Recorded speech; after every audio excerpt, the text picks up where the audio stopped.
Good morning. I'd like to welcome everyone to today's Environmental Scrutiny Committee meeting. My name is Councillor Adrian Findlay and I'm the Chairman of this committee. And to my right is Councillor Raymond Whitaker, Vice Chairman.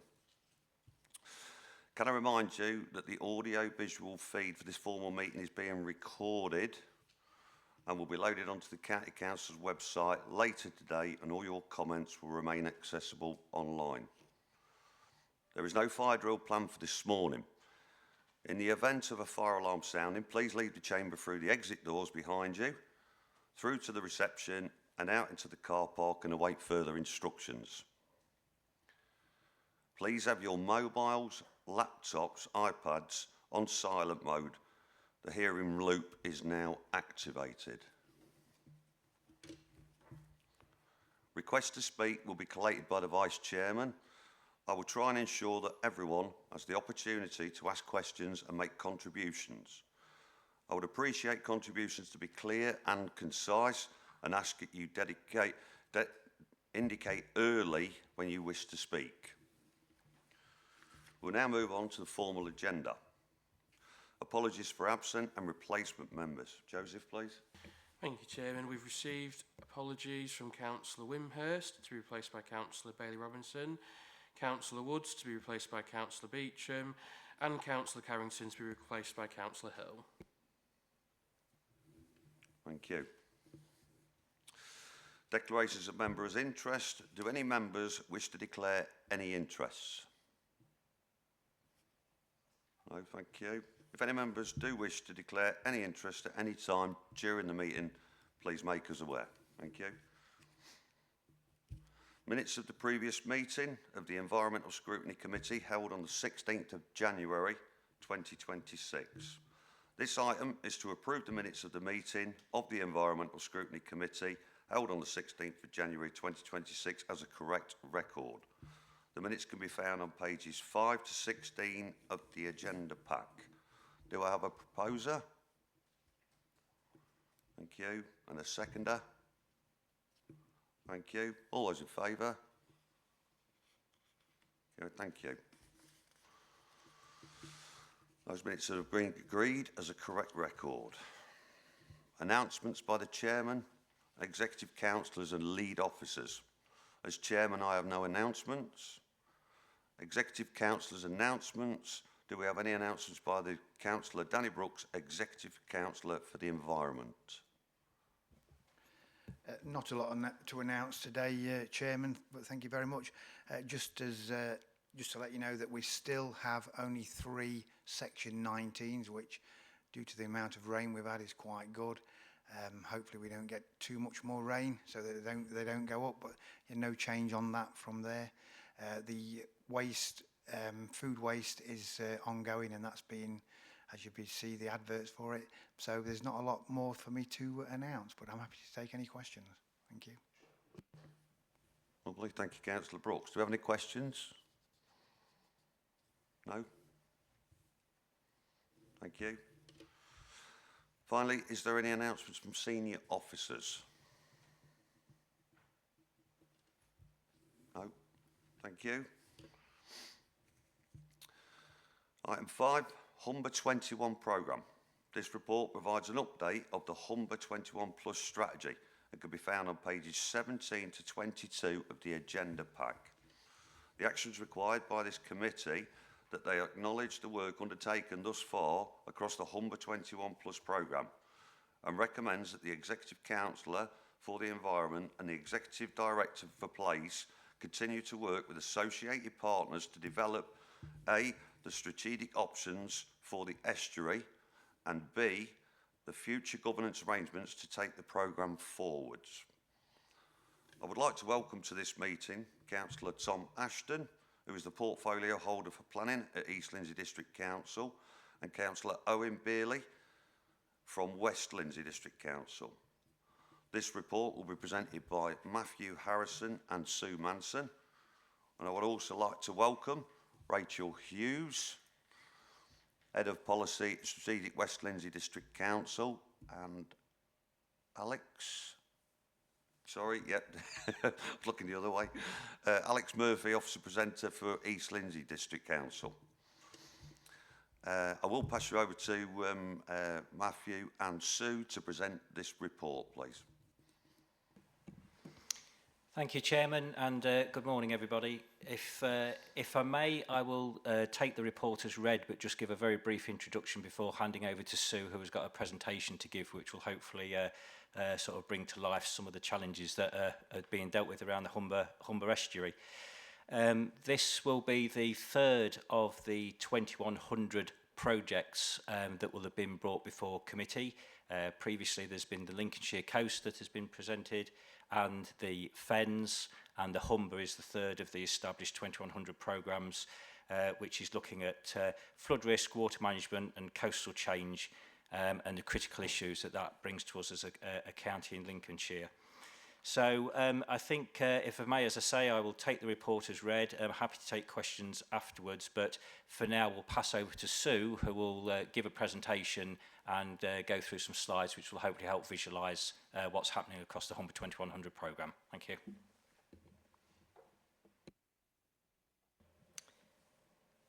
Thank you, Matthew. I'll just wait for the slides to be brought up.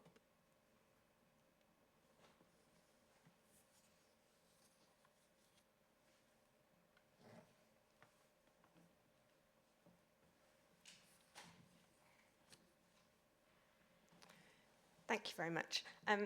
My name's Sue Manson. I work for the Environment Agency, and I'm Humber Technical Manager and Project Director for Humber 2100+. So today I'm just going to take you through a bit of the background of the project, what we've undertaken so far, how we work together as a partnership, take you through some of the future risks that we're facing in the Humber, and then talk about the next steps, and then open it for discussion and questions. Next slide, please. So, as Matthew said, this is the third of the projects that have been brought to this committee in terms of under that 2100 banner.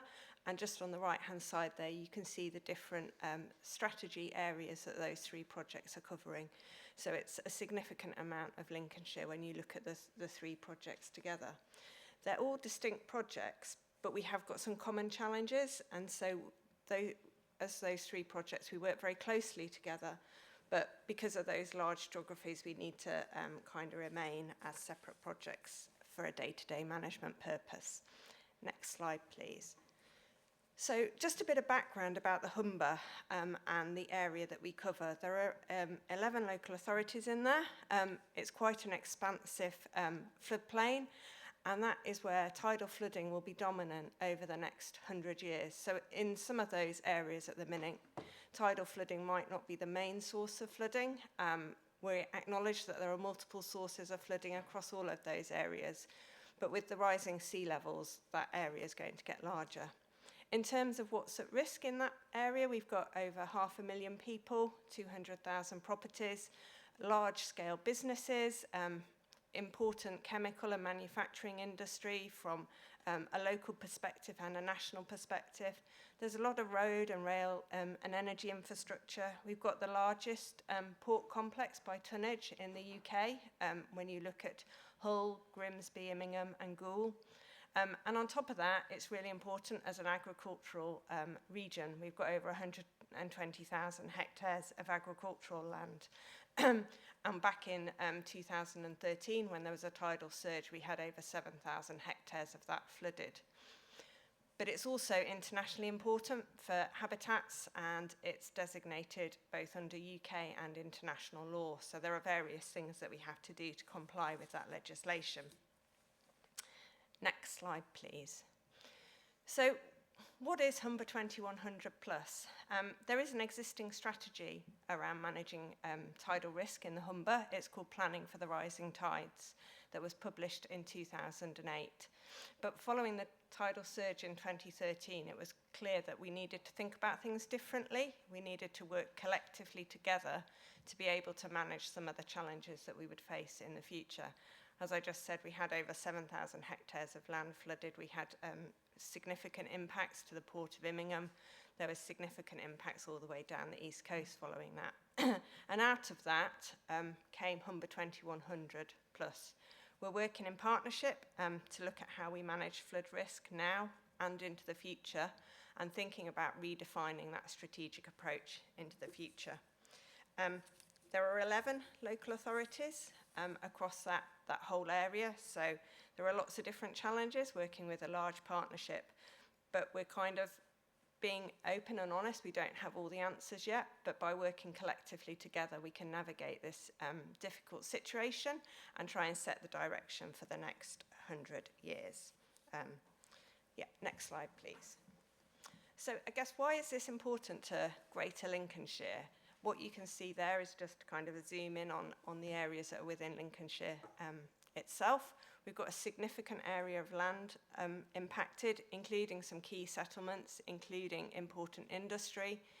We've got an opportunity via the kind of local government reorganisation to think about how can we take advantage of what some of those opportunities may bring, and obviously the new mayoral combined authority.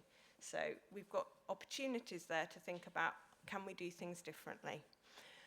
As I said earlier, we've got that connection to the other 2100 projects. I guess there's an opportunity here for Lincolnshire to have a significant voice on the national stage.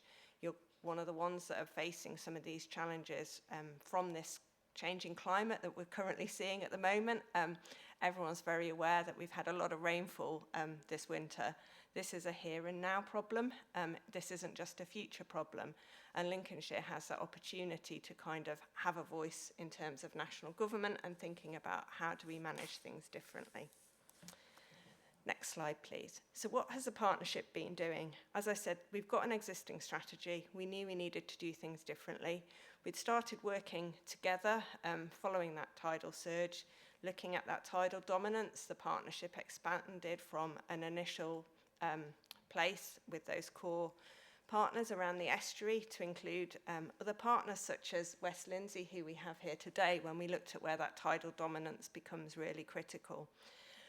And as a result of all of that, it was clear that we had an emerging partnership. Not everyone was in the same place. Not everyone had the same understanding of the risk that we were trying to manage.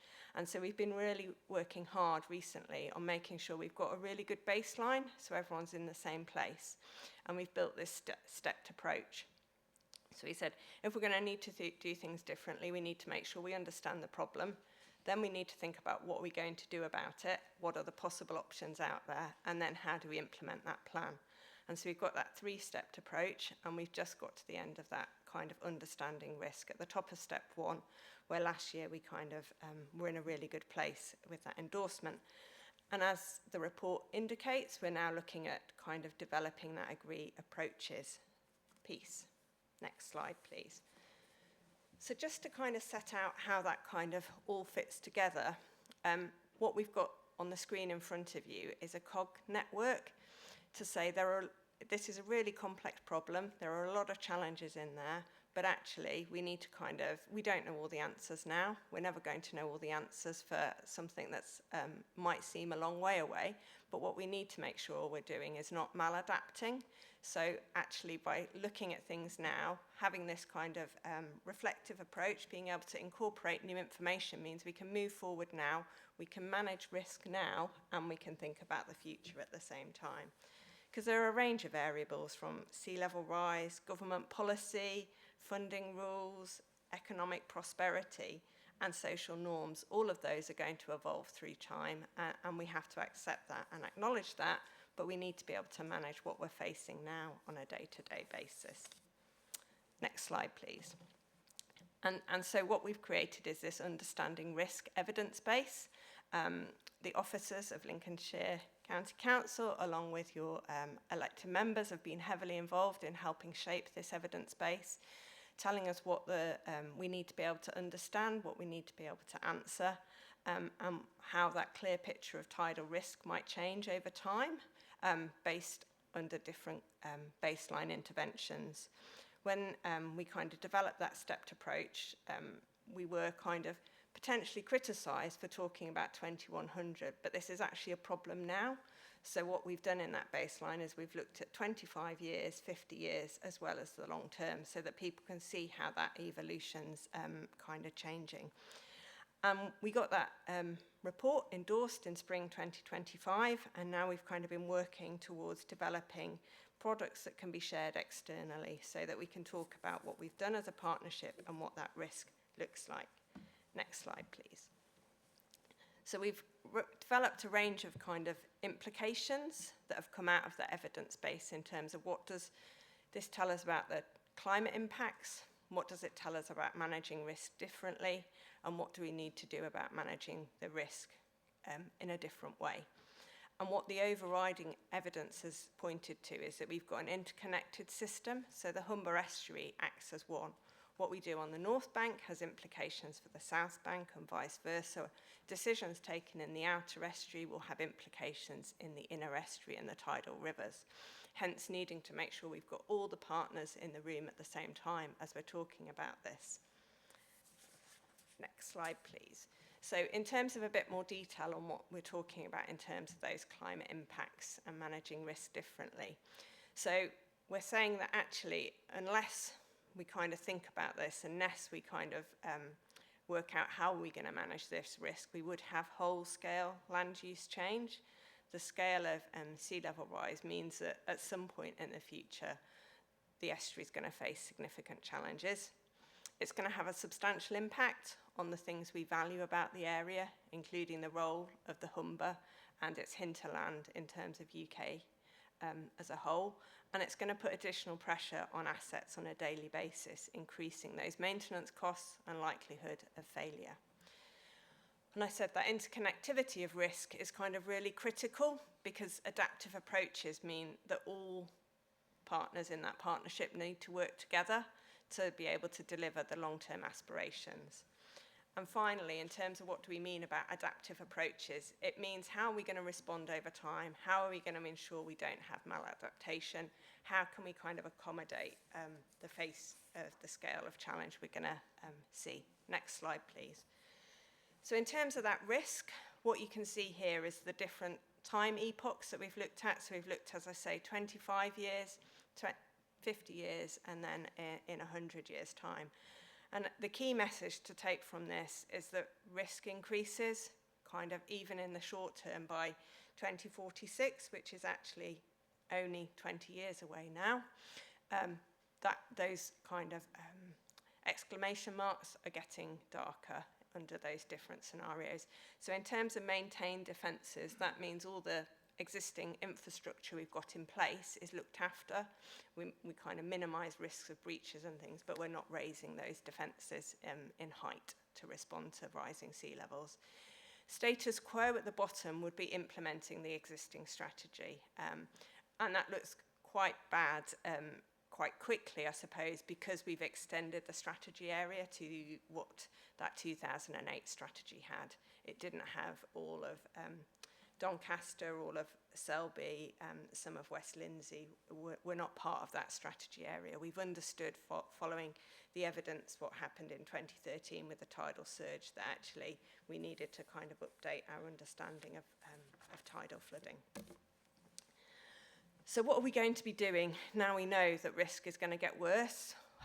How might we do things differently? Next slide, please. We brought everyone in the partnership together in November last year, and that included kind of directors and portfolio holders from across the partnership. Councillor Brooks joined us on the day, as did Matthew, and we had a discussion about how do we develop those agree approaches, that next step for the project. And in the room, we also kind of had key representatives such as ADA, the Association of Drainage Boards. We had the RFCC chairs to kind of be able to shape what that discussion for the next steps. And the focus of the discussion was about, so we know we've got risk, we know that business as usual isn't going to work, so how do we do things differently? Because there was an acknowledgement in the room that there isn't a single organisation as part of this partnership that has got the remit along with the geographic coverage to make some of the decisions. Collectively we can do that, but there are going to be trade-offs over time, and so how do we navigate our way through that? And one of the culminations of the outcome from that summit is that part of the next steps mean that we need to undertake this governance review. we need to look at the art of the possible and see what that future shape could be. Next slide, please. So, the case for change. We know that we need a strategic approach because of that interconnectedness.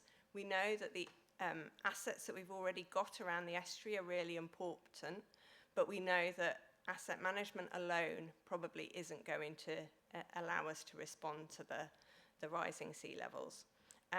Maintaining them in good condition is going to be expensive, but we still need to do that. But over time, because of that rising sea levels, they're going to overtop more frequently, so people would flood more often. It's not going to happen gradually. It's probably likely that you'll end up with 2 or 3 extreme events that kind of put the pressure on those assets, and then we'll become kind of overwhelmed and damaged, and we'll have kind of a system that's not operating as effectively as it needs to. So in that context, reaching the current growth ambitions are going to be really challenging. So we've got to think outside the box to how we respond to increasing risk along with that declining standard of protection. Next slide, please. I've only got a couple more. So the place challenge. We know that retaining what we have, we're going to run into challenges and we won't be able to just preserve places as they are. However, if we took a transformational approach, there's a huge opportunity to think about how we might be able to shape that future. But to do that, we kind of need to do that in a coordinated way, and we need to take strategic decisions at the landscape scale.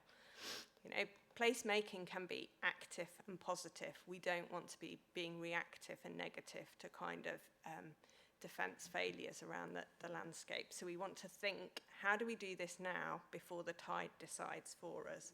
And that's what kind of the ambition of the next phase of the project is, the time to kind of develop those choices and think about how we keep up with the challenges of those rising sea levels over those different timescales. So we've got different places in a different through that epoch of time will be in a different place. So next steps, please. So this is kind of a slide around how we're kind of shaping how we'll deliver this over the next kind of 18 months or so. So we're putting together an internal approval to get further funding to undertake this governance review. And we're doing all of that under an umbrella called a Humber 2100 programme. So we need to think about the long term, but we're putting in place a strategic approach to our asset maintenance. We've recognised how important that asset maintenance work is to ensure that we've got the time and space to think about the future whilst actually responding to the now. But we also know from kind of feedback from other projects that have been in this situation that to secure the likely funding that we're going to need to secure to deliver that asset maintenance work, we're going to need to know where we're going in the long term. And alongside that, we'll be doing some other work internally within the organisation in terms of making sure that evidence base is within our systems so it can support things such as spatial planning and other things. But we've kind of know that it says plan for 2046 programme of delivery. As I said, we've only got kind of 20 years, and some of that is not due to the rising sea level, it's to do with the state of our assets. So don't be too unduly alarmed by that. That date there is purely on that kind of ensuring that our assets can stand up to the increased loadings that they're going to take. They'll be tested more frequently, but we're not so worried about them overtopping in that time period. It will happen, but not to the scale that we're looking at by the end of the century. Next slide, please. So, next steps. We need to kind of ensure that each of those 11 partners plus ourselves, so 12 in total, establish what their own ambition and appetite for the next steps are. So following the summit, we sent everyone away to kind of go away and say, as an organisation, how do you want to participate in this? Are you willing to work with us on that governance review and kind of think about what that future place might be? And then based on that partner's appetite, we'll be kind of defining the scope and ambition for the next steps. I say we can't do that alone. We have to do that in partnership and we have to understand where all partners are. But that set aside, I say the Environment Agency will be developing that case for that investment in the strategic asset management in the short term.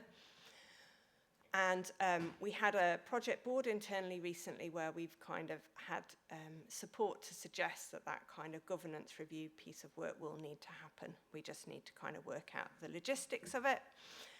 But what is going to be happening during 2026 is a series of workshops where yourselves will be invited as a partner to kind of explore further what that question of the future might be, so that we can start to think about how we might adapt and respond to this in the future. What you can see on the right there are the possibilities ahead of us, and as an organisation, the Environment Agency would like to be in that green space. But we've recognised we can't do that alone. We can only do that in partnership. And that's a summary of where we are as a project at the moment in terms of Humber 2100 and the challenges that we're facing. So I think there's one more slide, isn't there, just for, yeah. Thank you very much. Very comprehensive and informative. Right, before I invite members to speak or ask questions, I would any of our East or West Lindsey representatives like to contribute before we go to questions? Councillor Tom Ashton. Thank you very much. As always with the Humber 2100, I think the figures that really do speak to themselves. That 500,000 population is absolutely critical, and the economic growth, the economic activity on that Humber region is what really underpins Humber 2100. And fully appreciate the great sensitivities around the underlying data and the future risk, and the necessity of the continuing economic development and growth in that area that's essential to ensuring that funding for the work that we know is needed is there. And you'll see from that map that in East Lindsey, all three of the 2100 projects that we've got going on in Lincolnshire all come together and all impact on East Lindsey. And as we know, there isn't a definitive line on the map, or there isn't a line in the sand on the Lincolnshire coast that equates to the line on that map where Humber finishes and the Lincolnshire coast begins. It's not a hard and fast line. And the thing I would always say is that we need a commonality of approach between each of these different 2100 areas to appreciate we haven't got the 500,000 population sitting behind the seawall on the Lincolnshire coast, but the people that are living there need exactly the same assurance that the same level of investment, the same attention is going to be given to that bit of the coast as there is on the Humber. Thank you, Councillor Ashton. Do any other West or East Lindsey representatives like to add to it? You're more than welcome to come in during the conversations at any point. Thank you. Right, I'd like now to invite members of the committee to ask questions and comments. Do we have any speakers, please? Yeah, Councillor Hill. Yeah, thank you very much. Yeah, I mean, I think fully support that we need to work, as from a Lincolnshire perspective, need to work with the Humber estuary and those issues. I mean, with all due respect, it's not a question of just sea level rising. It's also about the land is tilting, and also we've got a huge area in the Humber and Lincolnshire which is below sea level. So good we work together. It is a very high level document, and there is an urgency now that if we are to secure the secure Lincolnshire and the Humberside area from flooding, we need to be getting on. So I'm a bit concerned that next phase I will have some workshops, and I just wonder how quickly we can get to the stage where there is a collective plan to put to government, because we are talking huge sums of money required. In Lincolnshire alone, as Councillor Brooks knows, there's just to the Environment Agency saying just to repair the seawalls is going to cost huge sums of money, and at this stage there is no indication where this money is coming from. So I suppose from my perspective, how quickly can we get to a step as to deciding what needs doing, And then there presumably will have to be some sort of prioritisation as to what's done first, because even with the best will in the world, all of this can't be done. I'm afraid I'm totally ignorant of what the sea defence situation is in the south, in the Humber, but I certainly do know the situation in Lincolnshire. And I suppose the worry is, we work together. Are we going to be sure that from a Lincolnshire perspective the money will be made available, whatever money there is? And I think the council itself has got to come to terms with the fact that we will have to invest, because the way things work these days is partnership funding is all about it. So I think it's a difficult decision we'll have to make, but in the future I think the county council will have to invest itself to then have a collective investment. But I suppose my concern is that there is a lot of industry on the south bank of the Humber particularly, and obviously got Hull and Grimsby. So there's a lot to defend there, where if you're sat in London, what you're looking at on the east coast of Lincolnshire, there is not too much there. And we know agricultural land doesn't rate very highly in terms of defences. And of course, council made the decision, I think rightly, to pull out of the nuclear waste facility, but there is nothing now on the east coast which actually has to be defended. So I think there is a risk from a county council perspective that we could lose out because it's felt that Humber's more important. So I suppose the reassurance that I'm looking for is that as this thing develops and we come up with, first of all, this is what needs to happen. Secondly, these are the priorities government or whoever environment agency we think should be done first. How are we going to make sure as a partner that Lincolnshire, certainly the east coast of Lincolnshire, is still protected in the future? And I think that's a massive question at the moment. So I suppose that's my question. We are a partner, but we want to make sure we're not a junior partner who loses out in the end. Thank you, Councillor. Before I bring you in, Sue, I'd just like to say that all three from the Fens, Lincolnshire and the Humber Estuary have all faced similar situations, which is funding. The strategies are there and the programmes are brilliant and they are being put together. But like you say, first you've got to secure the funding equally across all three programmes, and then you've got to implicate it as well. So if you want to respond to that, Sue, please, if you can. Thank you, Chairman. Thank you, Councillor Hill. So just to reassure you, as the three projects across the Fens, the East Coast and the Humber, we are working really closely together, and we've also set up an internal working group for other major strategic projects internally, because what we don't want to do is the first strategic project that goes to government secures some money and there's none left for any of the others. So we want to try and take those collectively to government, and we're working on that at the moment in terms of the best way to do that, because there are multiple government departments involved in this. In terms of when will some of this information be ready, as I said, over the next kind of 12 months, we're going to be doing that prioritisation of the key assets in terms of at greatest risk of failure to be able to make that investment. So once we've got that prioritised package of works, we will be able to go in and secure, seek to secure funding to start to deliver that work. But as I said, we've got an existing strategy and we haven't stopped delivering. Since 2008, we've delivered over £170 million worth of investment in Greater Lincolnshire itself. It's obviously greater numbers across the Humber as a whole, but we've also been very successful on the Humber of securing private investment before partnership funding even existed. We've secured contributions in the past from the likes of Associated British Ports, even if they've been contributions in kind. So we're well versed in trying to think outside the box and think of novel ways to do this. We know it's a significant challenge, and we'll only be able to kind of try and find an optimum way forward if we do that work collectively. As I said, that governance review is going to be critical because we need to look at the art of the possible. And as you suggest, one of that might be a case to government. But we need to do that piece of work quite rapidly over the next 12 to 18 months to see where the the best way to secure the best way forward would be. But I do accept there will be difficult decisions.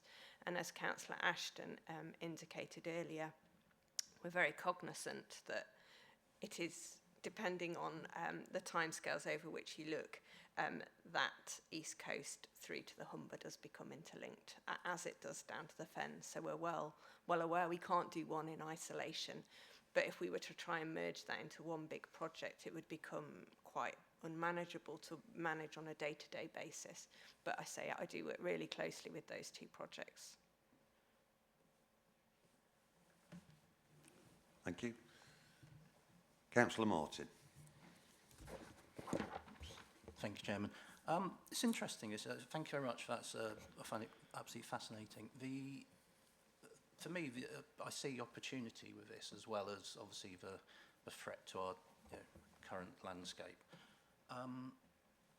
Funding is obviously mentioned a lot, and it's a major driving issue behind what happens and where this goes. I've been very interested in the past in the general sort of power generation within the UK. And one of the things that's always struck me is we have a huge amount of tidal potential in the UK for creating power. And to me, this actually it jumps out. It says this is an opportunity to look at tidal energy. You know, that estuary is I believe, it's got the second largest tidal range in the UK, and that's one of the largest in Europe. We have an opportunity here to actually turn around to government, especially at the moment with people like Mr. Miliband and his focus on renewables. We could easily turn around to them, and I'm just interested to know how what your sort of future focus is. Are we going to try and actually create flooding solutions that actually incorporate power generation and something that can actually create money for the UK in the future? And I know the 7 estuary projects they're talking about can create 7% of the UK's overall power if they were to use tidal in that estuary. So is that something we're looking at? Is that something that your partners and such like have actually mentioned as options? It's just an interest of mine. Thank you. So pilots have been carried out in the Humber previously on a small scale for tidal power. One of the challenges for tidal power is how you ensure you can do that in a compatible way with the ports industry as well.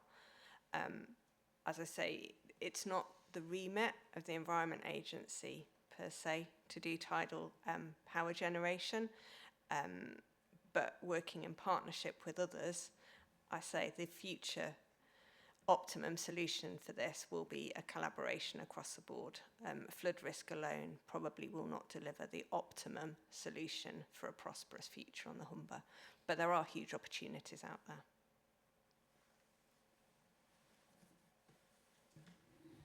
Thank you. Do we have any other questions or comments? Councillor Sneath. Thank you, Chairman, and thank you for the report, really well written. I think Councillor Hill asked nearly all my questions, which is also, I'm pleased to see that you are looking at alternative funding models to try and bring some money into the area.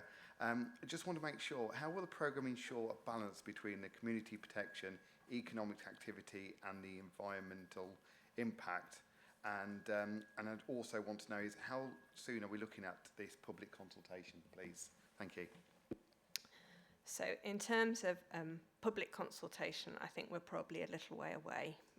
As some of the conversations have indicated, there will be some difficult decisions to make, and so we need to do some work collectively as a partnership to understand what those could be before we kind of go to public consultation.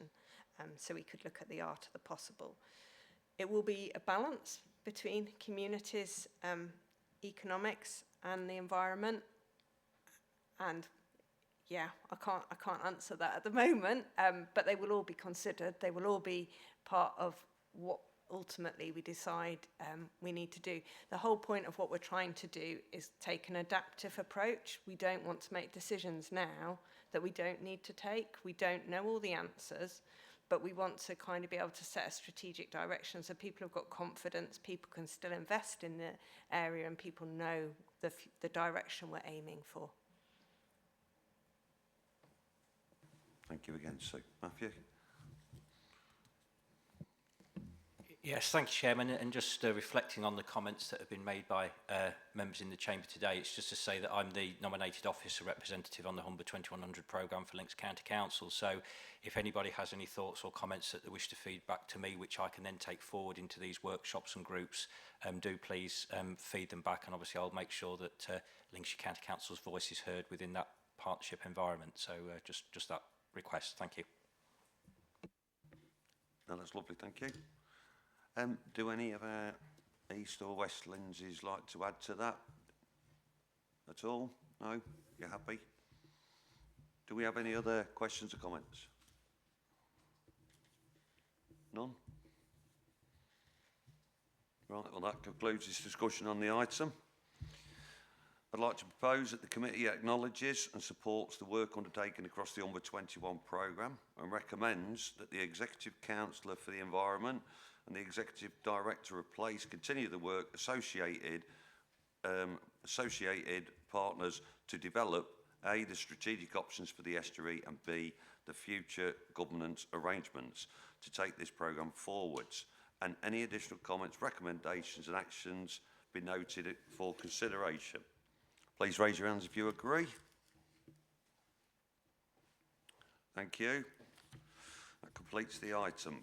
Item 6, environmental policy. This pre-decision scrutiny report can be found on pages 23 to 44 of the agenda pack. This report invites the committee to consider a new environmental policy prior to a decision by the executive on the 3rd of March 2026. The views of the scrutiny committee will be reported to the executive as part of their consideration on the item.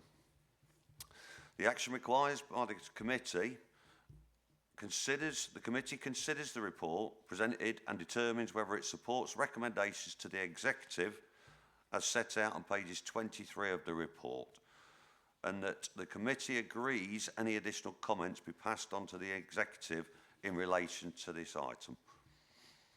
This report will be presented by Chris Miller, but firstly it will be introduced by Councillor Danny Brooks, the Executive for the Environment.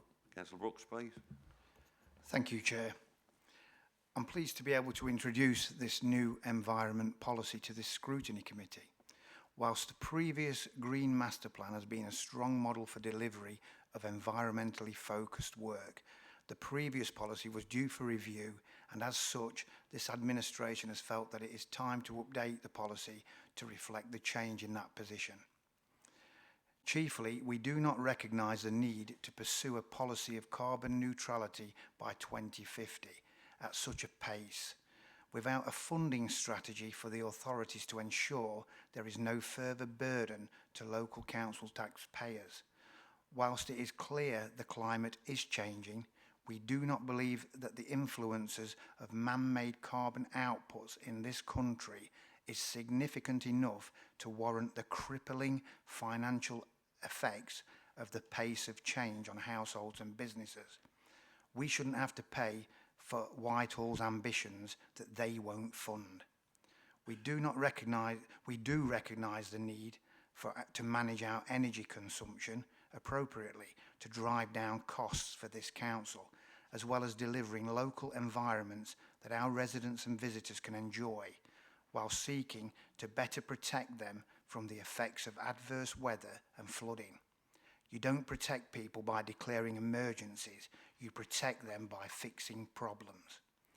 We are also strongly opposed to the industrialisation of our countryside and agricultural land, and believe that for this county, food security remains a high priority over costly infrastructure projects that will blight our landscapes for years to come. The draft policy that Chris will talk about in a minute will enable us to outline our position whilst working with land managers, other agencies, local communities to deliver environmental improvements across the county whilst ensuring that our work and actions are delivered in a sensible and cost-effective manner. So, over to you, Chris. Thank you, Chris. I will allow questions for both Councillor Brooks and Chris once Chris has presented the item. Over to you, Chris. Thank you. Thank you, Chairman, and thank you, Councillor Brooks, for introducing it and covering a lot of what I'm about to say already, which is handy, so forgive me if there's a little bit of repetition. As Councillor Brooks has intimated, the Green Master Plan, which was the previous policy regarding our environmental work at the County Council, was due for review in this current financial year, 25-26. So with the changing administration and the change of viewpoint a little bit, particularly on the net zero commitment, it was felt it was an opportunity to just have a bit of a dive into the previous Green Master Plan and review it and reflect on its position and that position of the new administration. What you'll note, though, is it's not a wholesale change, because there was plenty of really good stuff in the previous Green Master Plan that can roll forward. And principally, the three principles on which the Green Master Plan was built on still hold true now, such as waste nothing and make best use of resources, working collaboratively with our communities and others to improve our opportunities for environmental enhancement, and demonstrating environmental leadership and leaving the environment in a better condition than it was found. So the focus going forward won't be necessarily on that our wholesale drive towards carbon neutrality in 2050, but we will be looking at adapting to the obviously changing climate. We'll be ensuring we minimise our waste and making sure that within our council operations we continue to investigate and undertake opportunities to ensure we are efficient in our energy use and to drive down the costs to the authority. In the water world, we will continue to work with our risk management authority partners such as the Environment Agency, Internal Drainage Boards and Anglian Water to improve community resilience to flooding and to deliver on opportunities to better protect residents where possible. We will also work with Anglian Water and Water Resources East and other agencies regarding the issues of water stress in the county, and with the mayoral authority in the Enhanced Water Partnership, whose inaugural meeting is this morning, to ensure that there is enough available water to deliver the growth ambitions across Lincolnshire and the wider Greater Lincolnshire landscape. The other area of the environment we need to look at is the natural environment, and this is where there is a slight change from the Green Master Plan, because a couple of elements of the Environment Act 2021, which came after Green Master Plan, that we need to build into the new policy, such as work on the local nature recovery strategy, which is currently under consultation, but once adopted will move into a delivery phase of trying to improve and reverse the biodiversity decline in the county. And that will then match our biodiversity duty, which was another element of the Environment Act. Finally, and as Councillor Brooks has said, the policy underscores the administration's position on protecting Lincolnshire's landscapes and agriculture from large-scale infrastructure projects. And where government determines that infrastructure will be approved, we will make sure that we secure the maximum community benefits to reduce its impact. The policy itself is as you'll have seen, it's a number of statements about how, as a council, we're going to approach this. That will be underpinned by an action plan that's going to be developed over the next 3 months through the summer period, which we'll bring back to scrutiny once it's complete. But that will then outline the various individual elements of environmental work, such as a local nature recovery strategy, our adaptation strategies, our flooding work, and so on. So it all falls under the same umbrella of the environment policy. Thank you, Chairman. That's the introduction to the report for discussion. Thank you.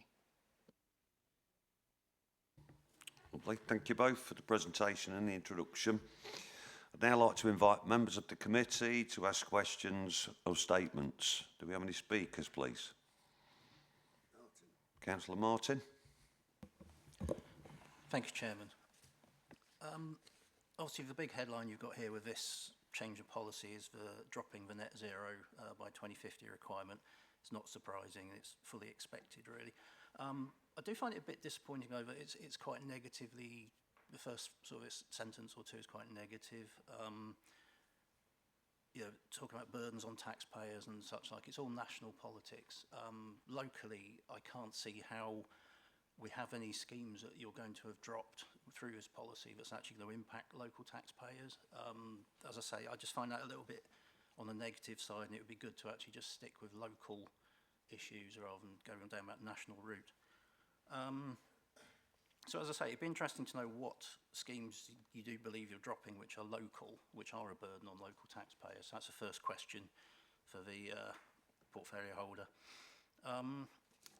The other thing is that, on the whole, you do seem to, things like large-scale industrialisation of the county, it's Conservatives' policies from years past. I don't see as much change in this from what's been done with that kind of thing. But something that does stick out for me is a big change recently is changing to housing. We have a lot more houses destined for Lincolnshire due to changes to the National Planning Policy Framework, the NPPF. And I think it would be good if we, with our policy, we highlighted the risk to the county, especially to the county's environment, through having much more housing within the towns and the villages and such like. I know there's a kind of mention of it in there, but it would be really good to have more of a committee-centred policy that actually is going to keep an eye on the huge growth for housing. I mean, for instance, Grantham is expanding at a rapid rate into the countryside. And as I say, it would be good if we could build something in there, sort of an environmental statement, one of those statements that are listed, something to do with the NPPF and keeping an eye on making sure that we're not just going to overdevelop areas and lose vast amounts of countryside in the years to come. Just one second. So yeah, essentially that would be great if we could look at maybe adding to that list and just say something about the NPPF and housing. That would be great. Thank you. Councillor Brooks, happy to respond to that? Thank you, Chair. Regarding the net zero target for 2050, you're right, we are still doing a lot to bring our carbon down, to save money for our residents. We're getting rid of the target, so if anything comes up that will cost our residents money, we won't be taking them on unless it's funded by central government. So we're still doing sensible environment policies which save us money and save our residents money. That's the main thing. Thank you. Chris Miller, please. Thank you, Chairman. Yeah, just to pick up on a couple of Councillor Martin's points. With regards to individual schemes, we don't have any at the moment that are a burden on the taxpayers. We've always been very careful, generally, in that regard anyway, but we have made some investments in the past using the development fund, as was at the time. But if those councils who were around at the time will recall, we invested in the Salix project, which we part funded, but all that's been repaid back, so that actually had an income to pay off that offset. So we've always been quite careful. I think what we're saying now is that we will continue that as much as anything else. It's not, and it shouldn't inhibit our opportunity to deliver on the existing carbon management plan in its 4th iteration, which this committee had its report back in October in terms of the updates on that, and we will continue to deliver against that where we can, providing it doesn't have that impact on the taxpayers in terms of extra funding needed. It has to be grant-led, essentially, or have that payback that allows us to invest first and get that payback under a reasonable time frame. The second point you were making regarding housing growth, I mean, obviously it's going to be inevitable that growth will happen across the county and landscapes will be impacted by that. There are the mechanisms around that, around biodiversity net gain requirements, will hopefully offset a lot of those impacts. But yes, you're quite right, we have to be careful that when we're responding in our development control world and through planning and so on, that we recognise that the environment will be impacted and what can be done to mitigate that, the growth that is going to be required across the county. So there may be some tweaks that could be made into the thing, but obviously that will be up to the executive when they receive the report with the recommendations of this committee. Lovely, thank you. Do we, Councillor Baxter? Thank you. You won't be surprised that I think that this is a backward step. I think it's the wrong direction. I think that as a planet we are facing an existential crisis from climate change and we shouldn't be afraid to confront that. Even if people prefer to side with the 1 or maybe 1.5% of scientists in the world that don't believe in the impact of man-made climate change, then this is still going backwards. We seem on page 34 and 35 to be trying to encapsulate our environmental policies into a few nutshells, but the proof will be in the pudding, and to me, without insulting Councillor Brooks or any of the officers involved, a lot of this stuff is pretty vacuous. If you look at travel, it says we recognise the impact our travel choices have on the environment, obviously, and the changes faced by it. So, we will seek opportunities to avoid congestion and unnecessary journeys with thoughtful solutions and options.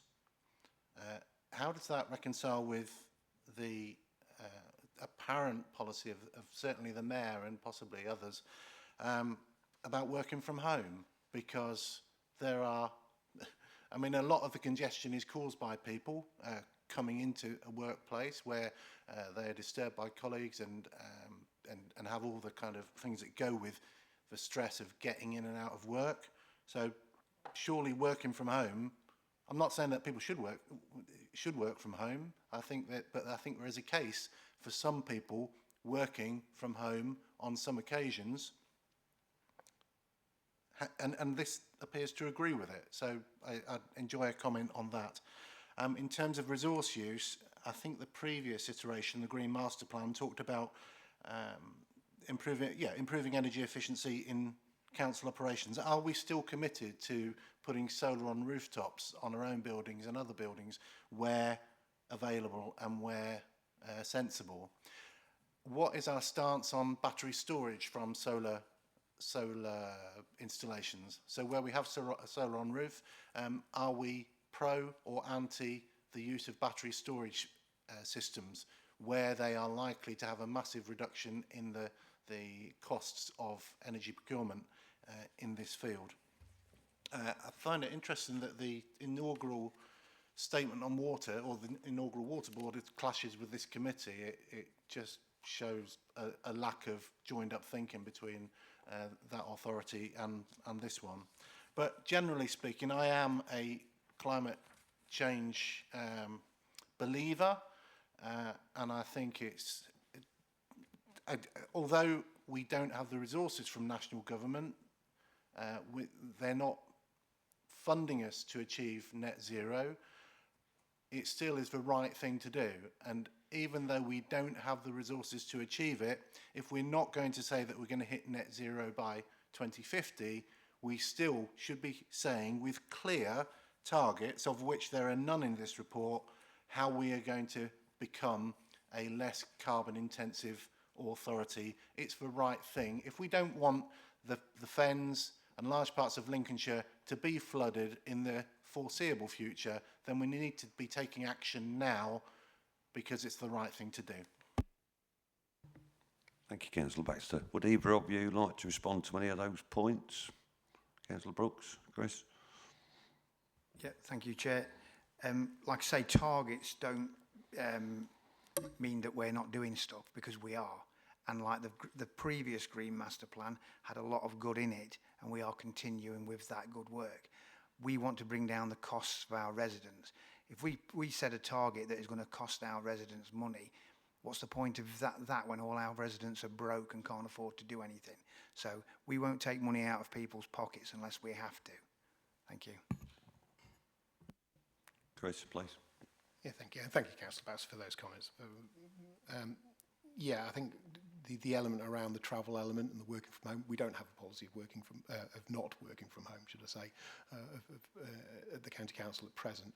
And we factor that in when we're looking at the Scope 3 emissions during the carbon management plan. So we measure that so we can see what the impacts would be potentially, and we can work to that where we can. And I think the element around, are we going to continue to look at driving down our efficiency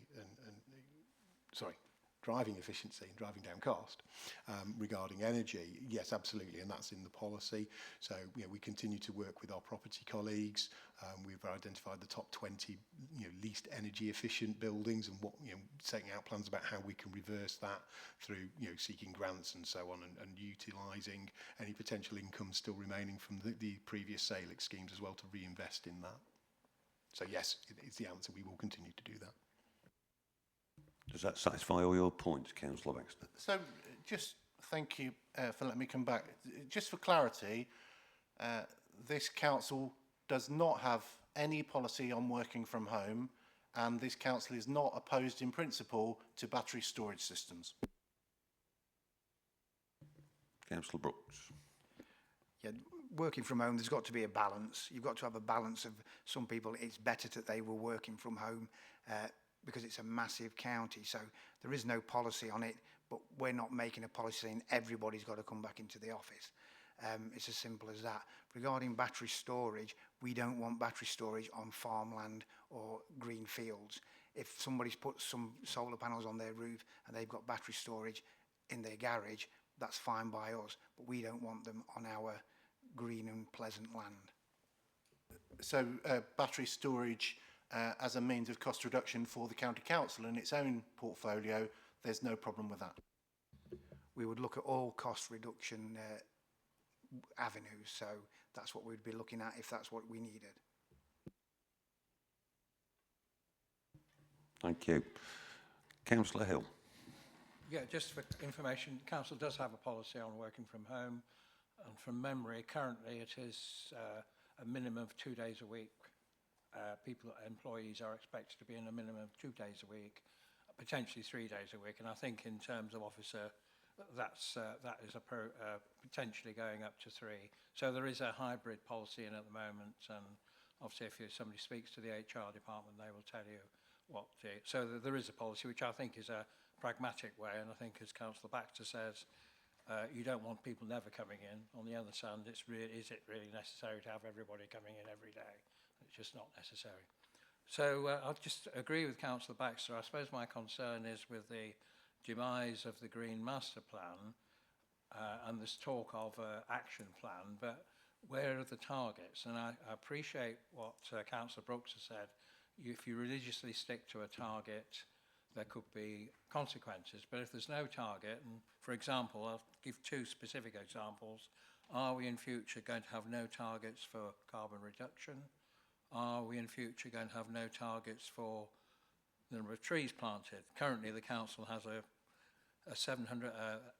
policy set in 2021 for 1 tree for every resident, 750,000 trees. We are slowly getting there, probably too slowly for my liking, but you'll see from the Green Master Plan we're getting there. So are we just going to get rid of all that? And Councillor Brooks says, well, we're doing it, but how will we know we're doing it? And if you don't have some sort of target, how do you know you're doing? And I think there is obviously a trade-off, and I think in the past, this council's taken a very pragmatic situation. We've reduced our carbon emissions by nearly 50%, I believe. I can't think there's any extra cost. In fact, we've been in a sweet place where we've reduced carbon emissions, at the same time reduced costs. I think the switching off the street lights at night is a classic example where not only did it reduce a lot of carbon emissions, at the same time it's probably saving this council £3 million a year. So you get the best of both worlds. So I think there is never a binary choice, and I suppose I'm pleased in the sense that really, as it says in the report, not much is changing really. We could have a long debate about whether 2050 is achievable, net zero. Personally, I'm a great fan of nature being able to recover itself, but also the ingenuity of humankind. It might be possible, and I think it's probably a mistake to say it's impossible. Who knows? In the way technology is moving forward, we don't know. But I think apart from that sort of bold statement, there isn't much in here which is changing, apart from being a bit more vague about what's exactly going to happen. And if you remember, this council has never declared a climate emergency. This council has never signed up to net zero by 2030 for the council, because they were impossible targets.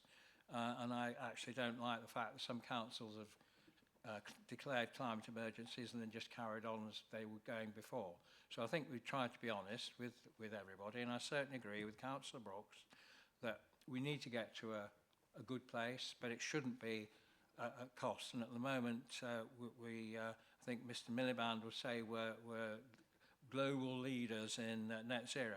No, we're global leaders in self-harm, actually, because we are crucifying a lot of our industry and our jobs by some stupid target which he thinks he can reach in 2030, which is impossible. So overall, I think I'd like some reassurance that there will be some sort of measurement so that Scrutiny and the public can see how this council's doing in terms of getting to a better place. I think probably we need, in terms of protecting the environment, and I think we all agreed with that, that it is essential that we try and protect our beautiful county. The previous council did give the ability for the executive to spend money on challenging certain projects which are, for example, pylons, actually legally challenging. So I do wonder, as part of this as well, there is no mention of money and finance, but as part of this as well, there needs to be some acknowledgement that, again, the council will need to put the money where its mouth is, which I fully support, and I'm sure the executive do, to say that when the time comes, that we will be spend a lot of money maybe in terms of trying to defend our council from doing that. So I'd like to see some more how the targets will be, or are there going to be any targets. Secondly, one would hope this would go to the full council, because our county is really important. So hopefully it won't just go to the executive, and the council will also, because I think all 70 of us need to have a view on this. I think we mostly agree, actually. I don't think there's massive disagreement, really, in terms of where we are. I think everybody agrees that the climate is changing. I think there is some disagreement as to why that's happening, and that's probably more the argument. But, all in all, not much change, but I think what bits of change there are probably not for the better. Thank you, Councillor. I'll bring in Chris first, and then Councillor Brooks afterwards, if Chris don't cover it. Thank you. Thank you, Chairman. Thank you, Councillor Hill. Yeah, that target element is you'll probably find that they're more built into the individual action plan strategies that fall below the overarching policy. So, for example, the targets within carbon management plan, which are still there. The tree planting strategy and the woodland creation strategy is where we'll find those targets around the 750,000. So, whilst not overt in the policy, they will sit in the action plan, which we'll be bringing back to this scrutiny when we finalised how that then sits within the new sort of environment policy. So we should be able to see those going forward. The question around where this policy will be determined, the advice from legal services was because the environment policy does not sit within the policy framework of the authority, it's a decision that's taken by executive rather than full council. But I can go back to Will Bell just to clarify that, but that was the advice we were initially given. Yeah, just if I could come back. I mean, I think, yes, technically the executive makes a decision, but I think certain things, and I think the environment policy and the future of this county is something, even if it's the council are endorsing what they, I would hope that at a future full council that could be thought about. So personally, I don't know whether you agree, Chairman, that we could look at that, so at least the other 60-odd councillors can have ownership of it as well.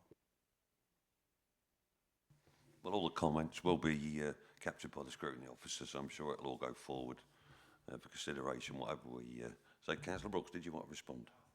Oh, Chris has covered it, yeah. Does that satisfy you, Councillor Hill? Yeah, I don't know what the rest of the committee feel, but I just feel there are certain things that the full council needs to at least have ownership of, and we can all be there, and there may be others who are not on this committee who have some very valuable contributions to make, but I just put it to the committee really that hopefully they would think that's a sensible way forward. I mean, we can put on the whatever we like on the council, we don't need officers to give us permission, do we?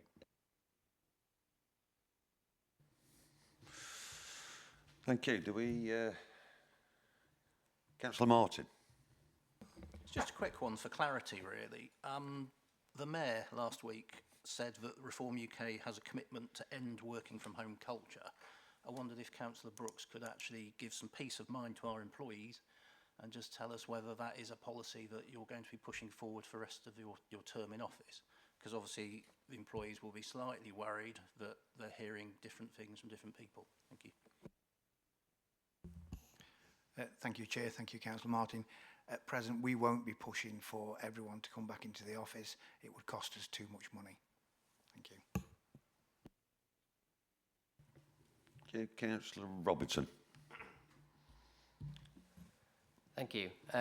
Just wanted to say a thank you for this. I think it's very clear to our residents about the net zero and saying to them, look, it's unachievable. It's going to cost us massive amounts of money. It's going to affect my generation massively with the cost, if not billions, it's going to be trillions. It's going to cost us in the future. So it's great that the council is saying, look, we're only doing these projects if they're actually saving people money. That's what people care about. They don't care about all this technology that's going to need to be replaced in 10 years. So yeah, I'm just wanted to say thank you very much for this clear statement from Lincolnshire County Council that we're against these net zero projects that are going to cost our residents thousands. Do you have any more questions, comments? Statements? No? Right, well, thank you. This now concludes the discussion on the item. I'd like to move that the committee supports the recommendations to the committee as detailed on page 23 of the report, and that the committee's comments, suggestions and recommendations these are captured by, that have been captured by the scrutiny officer are shared with the executive for consideration. Do I have a seconder, please? Thank you. All those in favour? Against? Abstentions? Carried, thank you. Chair, could I ask that my lack of my vote against is clearly put down in writing, in bold, underlined. Bold, underlined. Thank you, Councillor Baxter. Right, well that is agreed. So item 7, service level performance report in against the performance framework 25 to 26 as Q3. This performance report is on pages 45 to 52 of the agenda pack. This report seeks to provide committee members with a summary of the performance of the environment services of Q3. The actions required by the committee and comments of the Scrutiny Committee, service level performance as of Q3. This report will be presented by Chris Yorkson, Head of Waste, and Chris Miller, Head of Environment. Either or, Chris, please. I'll beat you to it, Chris. I'll go first. I'll do waste. Thank you, Chair. So I'll summarise the key performance indicators for waste services for Q3. So the first KPI of waste collected per household, the Q3 target is to be below 780 kilograms per household, and for the full year is to be below 1,000 kilograms per household. This is a level that is based on national best practice. At Q3, we're at 696. This is good news, as waste prevention is the highest objective of the waste hierarchy. This means that overall less waste is being produced per household, which results in less haulage and processing. The second KPI is the county's overall recycling rate, with the target following national guidance currently at 55%. At Q3, we are at 42.31, which is below target, but it's higher than last year in the same quarter, which was 36.3. The end of year forecast is 43.44 currently. However, this is calculated using the current quarter and the previous 3 quarters. And in Q4 of 24-25, our recycling rate in that quarter was particularly low, around 36%. So that will affect the current forecast. However, looking towards the future and through the Lincolnshire Waste Partnership, we're rapidly progressing with the government's simpler recycling initiatives, with the introduction of food waste collections across Lincolnshire planned for this year. From the food waste that we anticipate to capture and divert from incineration, we're anticipating increased recycling rates of circa 7%. The third KPI is the recycling rate at our county recycling centres. The target is to be above 75%. At quarter 3, we're at 65.5, which is the same as last year for quarter 3. This is below target, but is usually expected as green waste volumes fall off after summer as we enter the winter months. The forecast for the end of the year is 70.49%, which is below target, but when benchmarked nationally, still indicates a high performance level for recycling centres. The last KPI is for waste sent to landfill. At quarter 3, we are below the target at 0.53%, with the forecast at 0.71 for the end of the year. We have so far continued to work hard with our supply chain to find alternatives to landfill wherever possible during the outages of our energy from waste facility. However, when capacity cannot be sourced, landfill is the last resort. Thank you, Chair. Thank you for your time. Happy to take any questions. Are you happy for Chris, you'll take questions first? Do we have any questions for Chris regarding the waste? Councillor Hill. I mean, actually, my view, and people who have been here before know, our actually recycling rate is about 98%, because if you count the energy from waste plant, which recycles black bin rubbish or whatever it is, that is actually a form of recycling, because it turns rubbish into electricity. So my personal view, and I know you're looking at practical and non-cost ways of reducing stuff, we are already recycling nearly all of our waste in one form or the other. So I've never really agreed with this government target of the 40 or 50%, which they come up with, because it ignores the energy from waste situation. I'll just make a comment about that, Chairman. Thank you, Councillor Hill. Councillor Martin. Thank you, Chair. It all looks good. The only slight query I have is there's a statement in there that says, following food waste, there is a requirement to collect plastic bags and wrapping for recycling from April 2027. Obviously, as people's gardens are filling up with bins and there's lots of sort of kickback, if you like, from the amount of bins people have got. Could you just clarify if you've got any ideas of what that might involve? Thank you. Yes, yeah, great question, thank you. So yeah, food waste has been the big focus for us for the last sort of 24 months really, but soft plastics or plastic bags and wrapping is the next thing the Lincolnshire Waste Partnership is going to look to address, because we have got a target of April 2027 to introduce that. Nationally, there's trials going on in lots of different areas, and the method there is bags within a bag within your existing recycling bin. That seems to be the preferable method that the materials recycling facilities can accept it. It's all about how they've managed to pick it off the picket line, because it's quite a manually intensive process at the moment. There's one materials recycling facility in the country that can accept it commingled, so it's completely all just put in loose, but that technology is quite new and it hasn't advanced too far yet.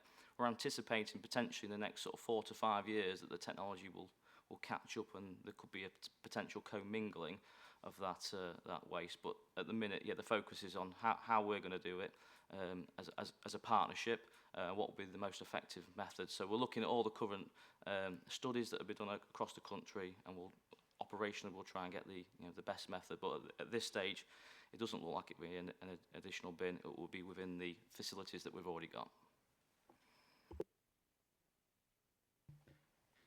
Councillor Baxter. Thank you. I'll start by disagreeing with my colleague, Councillor Hill.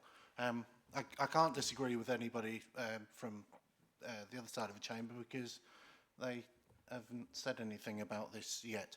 But, yeah, Councillor Hill I'd refer him to the diagram, the inverted triangle on page 46, which clearly points to the difference between recycling and recovery. If you've got 10 tonnes of steel cans, it's always going to be better to recycle it rather than burn it, generating some electricity and loads of heat that gets chucked out of the chimney and thrown away. It's always been the case with the so-called energy recovery that it recovers some electricity, but the heat just gets chucked into the environment to add to the changing climate. On the waste performance, I'm trying to look back for the equivalent figures for last year. looks from the figures in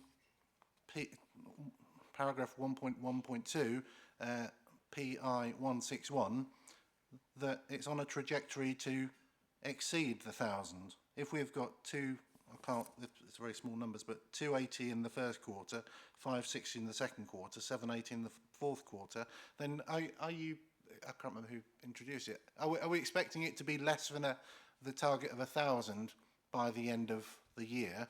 That's question one. I don't know if you want to pick that up.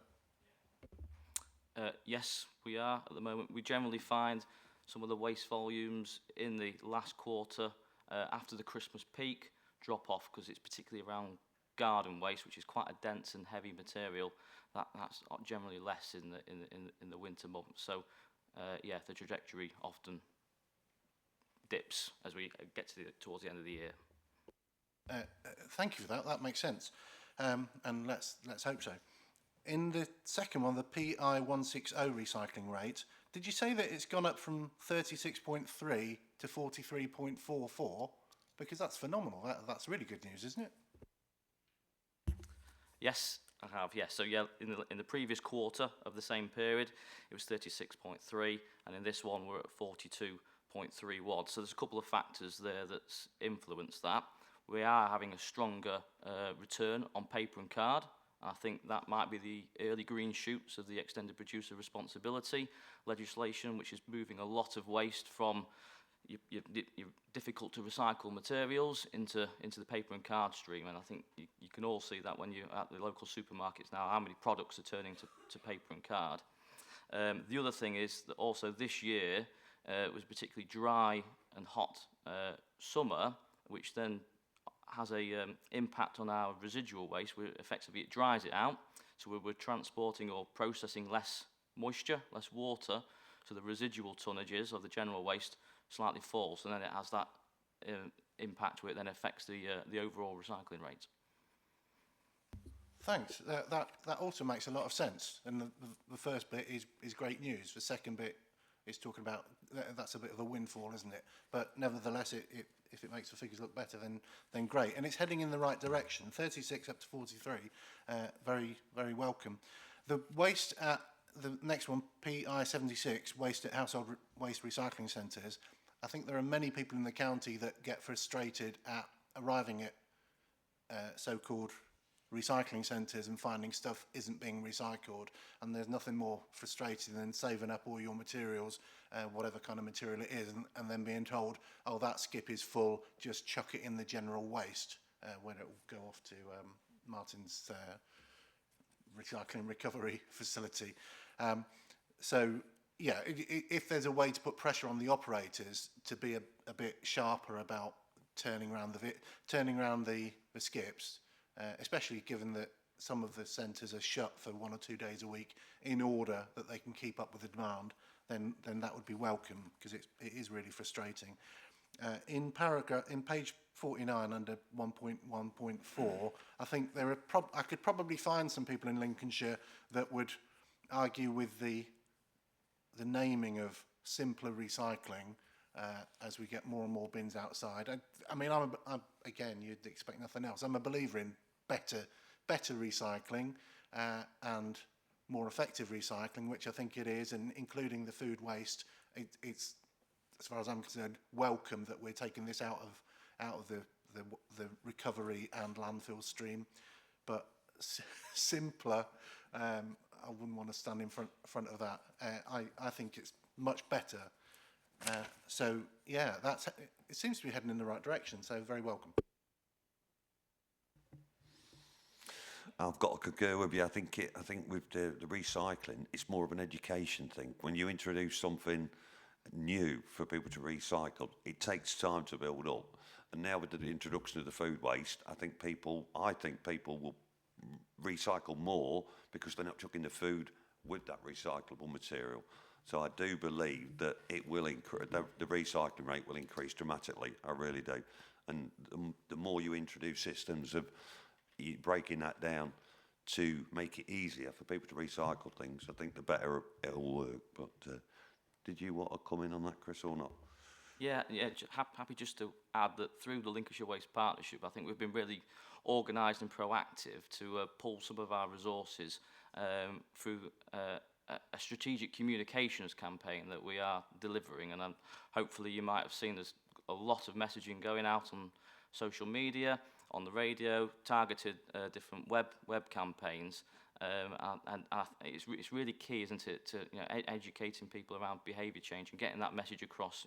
Why we're trying to do this, and how it's got a benefit for Lincolnshire and the county. So, yeah. Councillor Sneath. Thank you, Chairman, and don't worry, Councillor Baxter, we are here to ask some questions. I think you've covered a few of them within those 4 or 5 questions or statements you've made forward. So my last one will be, are all Lincolnshire District Councils on track for the April 2026 food waste collection rollout? Thank you. No. So we've got 4 districts that will be going in April. We've got West Lindsey, City of Lincoln, North Kesteven and South Kesteven. They'll be going first. And then East Lindsey, Boston Borough, South Holland will be going second in about October, November time. Currently is planned. The reason for that is because of the availability of the vehicles. All of a sudden, this legislation's come in. Everybody's moving fairly quickly. Everyone's entering the market. There's only a couple of suppliers for these vehicles. The 4 districts are going earlier, got their orders in quick, secured a production slot, and have got them available to them to utilise. The other 3 councils have got a slightly later production slot, and hence that's why their start date's going to be a little bit later. Can I just come back on Mr. Chairman? Can we be assured that they haven't increased the price of those vehicles then as they were demand, or have we, as the council, decided we will take them when they are ready at the same price or similar price to the other councils that got there sooner?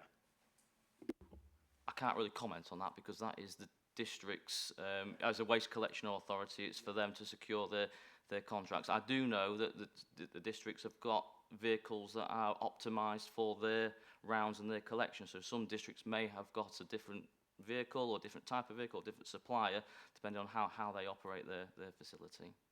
Thank you for that. I just didn't want people to take advantage of this deadline of the districts. But thank you very much. Thank you, Chairman. No, thank you very much. Councillor Hill.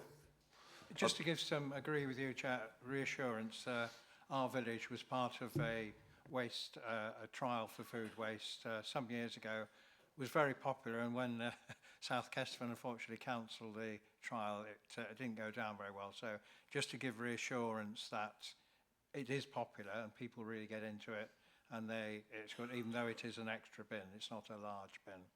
And I don't want to continue the argument too long with Councillor Baxter, but just to point out that recycling is not a carbon neutral or a cost neutral activity.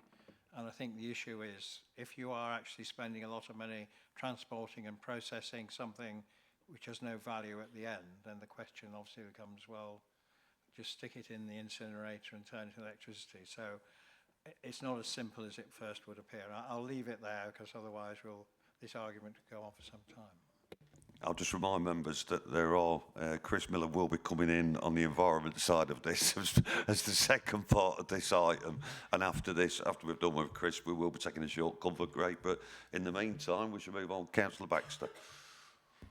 Yes, I resist the temptation to come back to Councillor Hill again. But you said slightly delayed. I mean, thank you to Councillor Sneath for pointing out what the government should have seen from miles away, that if you tell the entire country to do a thing and to do that thing all at the same time, then the free market is going to make a load of money out of it by putting the prices up of the vehicles that you need, and absolutely crackers. And they've done it with insulation, they've done it with other things, and well done to those authorities that went forward. And again, one of the reasons why South Kesteven, before my time, or under a previous administration, one of the reasons why the food waste recycling didn't continue is because district councils were promised money, new burdens funding for new vehicles, which apparently has arrived and you can't see where it is, but we're told has now arrived. But that's what put it off. My question was going to be: you said at a later date or slightly later for those other authorities. What do you mean by slightly later? Can you put some rough date on it? We're looking at October, November time for them all the three authorities to go live. That's the current plan date. We're working with those different districts. We're ready at the majority of our transfer stations. We've got building works going at the ones for later programme down the line. So yeah, at the moment we're coordinated, and those plans have been put forward to DEFRA for them to understand the timescales that we're working to, and we've had no adverse kickback from them.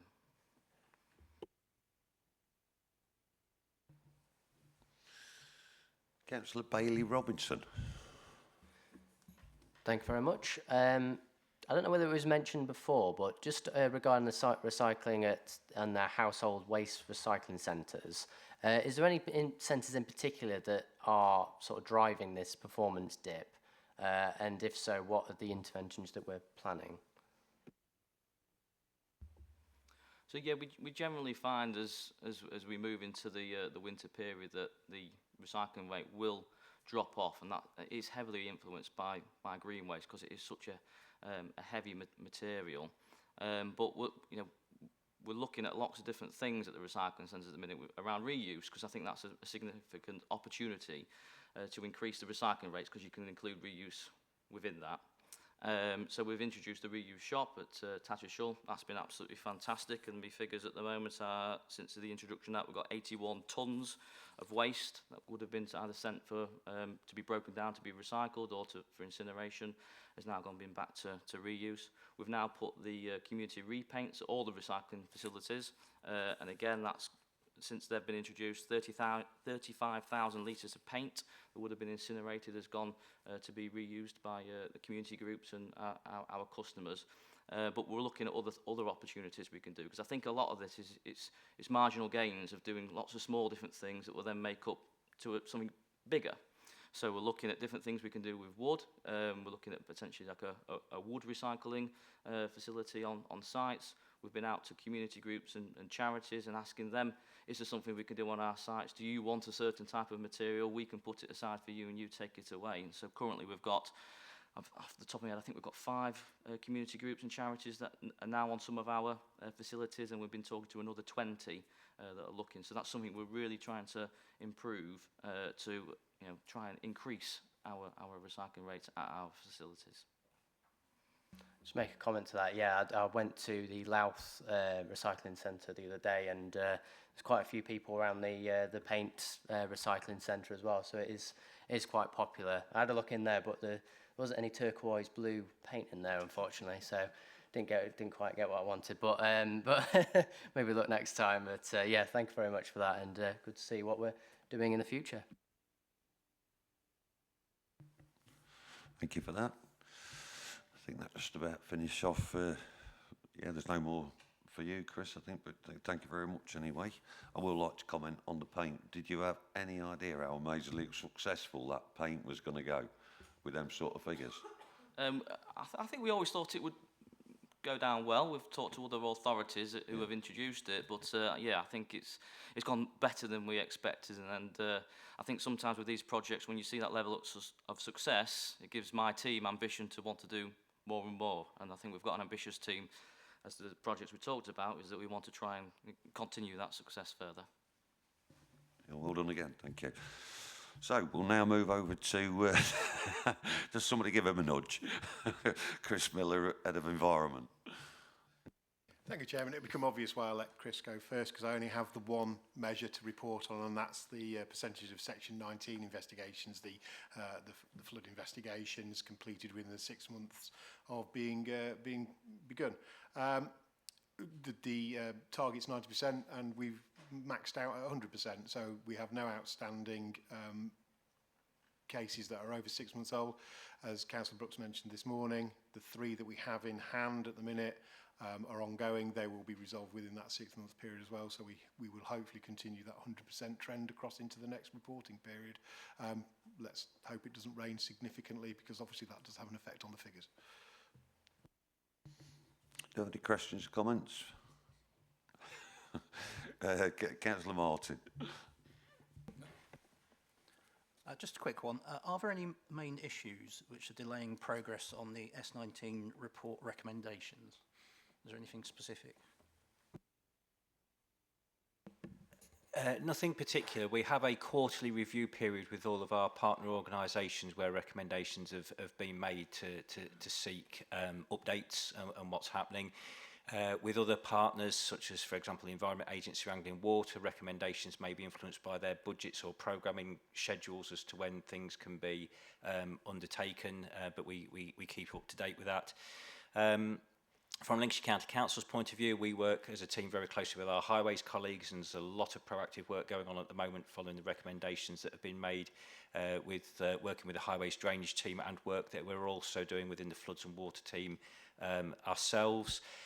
Some of the recommendations are, if I say simply, it's engagement, in that it's talking to people about property flood resilience measures, or trying to engage with riparian landowners and educate and advise as well. So it isn't always about physical intervention. Some of this is about the education and sort of promotion of what other people need to do and need to consider as well.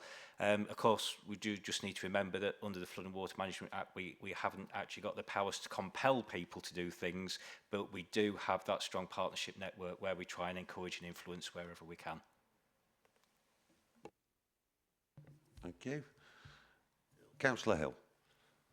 Yes, good news, and you know, it's good that these reports have been finished. I'm very pleased in the budget we'll be debating a week today that Councillor Brooks has managed to get some more money in to carry on the good work, and could I also thank him for it, because I know he's been around the county, certainly been to my patch to look at various flooding issues. Of course, this is only the first step, because all the Section 19 does is tell you what the consultants think is the problem. The next bigger step is solving the problem. So I wonder, in terms of future targets, bearing in mind accepting a lot of this is different partners are involved, I suppose a more interesting target moving forward is how many of these issues have been solved. So I don't know whether there is any plans to have a target of that sort, to say, well, there was flooding in X village and the partners came together and now there is no flooding. So I just wonder if how, as a scrutiny committee, we can measure how, as lead flood authority, we're making sure these problems are solved. So I've just asked that question. Is there a thought how we can do that? Chris. Yeah, thanks, Councillor Hill. Yeah, it's actually in a different reporting period. I think we report on it in Q4. We report on the number of houses better protected over the financial year. So it goes into those schemes that we've been able to deliver against those Section 19s with our local partners as well. So we can give an overview over a year's period. So it does come up, I think, in Q4.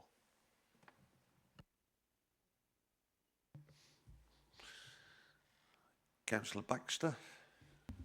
Thank you. Although it's a fairly simple graph, it is at the front of many people's minds. When you look nationally, at this moment, there are 74 flood, I think they call it flood is imminent, flood warnings, 74 flood warnings and 145 flood alerts. So people on every river across Lincolnshire are probably looking out the windows and worrying. But if Henk and Babette have done anything for us, it is improve the way that we deal with our partners, that we deal with the situations, and I've got to express my thanks to Mr. Harrison and the people around him for we're in a much better situation in dealing with flooding than we were the day before Babette and the day before Henk, and I think communities are more resilient, communities are more aware, but still, as my grandmother used to say, flood and fire are faithful servants but terrible masters. And so on the actual and the target against the performance indicator, yeah, it's great that we've not got any within outside of the 6-month period. That's a lot easier to achieve when you've only got the small tens or single figures of numbers of inquiries to be carried out. If you get 800 overnight, then that kind of puts this graph out the window. I don't know how graphically you would represent the absolute number of investigations completed. I know they're tucked into the text above, but if there was a way to show that there is less flooding or more, that might be helpful, but that's for the statisticians to work out. Thank you. Just on the top of that, you know, the flood resilience grants, would you say that that has been utilised? Do you get any feedback from the people that's received them grants? You made an impact on them from the purpose of it? Yes, thank you, Chairman. So we are sending forms out to engage with people once they've took us up on the property flood resilience grants to see how what their experience was of working with us and the system, but also then we can monitor to see if properties have been impacted, if there is any future flooding events in those areas. So the only thing I would say with the property flood resilience grant to bear in mind, it isn't dealing with flooding at source, it is only trying to help mitigate the impact to people of their homes. So, but if those property flood resilience measures are effective, if a flood was to happen in those locations again, hopefully we wouldn't see the number of properties coming forward in the Section 19 investigation because internal flooding has been prevented, which is obviously what the purpose of all that is about. Thank you. Councillor Sneath, then you. Thank you, Mr. Chairman. I think we can all join Councillor Baxter in the thanks regarding the response to Storm Babette and Hank. And carrying on the theme from Councillor Hill about money, as a councillor who sits on South Holland Inland Drainage Board in my ward, can you please confirm how the council is going to support IDBs facing financial strain from the energy and maintenance costs? Thank you. It is something that we're very much mindful of, and there has been presentations at this committee previously from our internal drainage board colleagues. It's not something that we've got a direct influence over. I am aware through working with drainage board colleagues that questions are being put to government and questions are being asked, and I know it's crippling for some internal drainage boards, the electricity costs, and certainly with the extent of flooding that was experienced with Babette and Henk and the amount of pumping that had to be done, and in some cases pumping stations that were lost by being inundated with water, had a huge impact on drainage boards. It's very much something that we're aware of. If we can lend that supporting voice to their ask, we will, of course, will do. But I know through the National Body Association of Drainage Authorities, they are very much pushing that as a priority for the internal drainage board sector and trying to have their voice heard. Wonderful. Thank you so much. Thank you, Councillor Baxter. Yeah, thank you for letting me come back. The flood resilience grants, I think the original budget for that, or available funds for that, was £1 million. Can you tell me how much of that has gone? At the moment, the actual money spent is around about the £400,000 mark, just shy of £400,000 spent and allocated to people.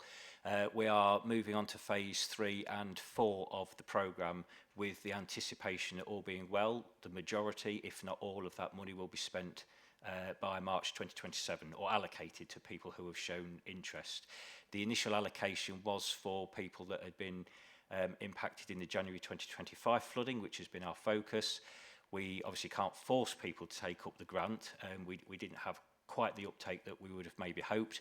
But of course, there's been numerous flooding instances across the county, so where people haven't took up or had the opportunity to take up grant before where there's been impacts, we've made sure that we have directly reached out to those people to try and encourage them to take up the property flood resilience measures, and it's through that phased approach that we're hopeful that we will be able to utilise the £4 million.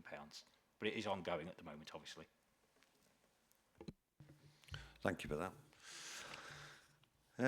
Do we have any more speakers, questions, comments? No? Thank you very much. This now concludes the discussion on the item. I'd like to propose that the committee is satisfied with the contents of the report and has assured service level performance 25-26 as of Q3, and any additional comments will be noted. Will you please raise your hand if you agree? Thank you. This concludes this item. We'll now take a short comfort break We do have 2 other items remaining, but we'll take a short comfort break, 10 minutes, get a coffee.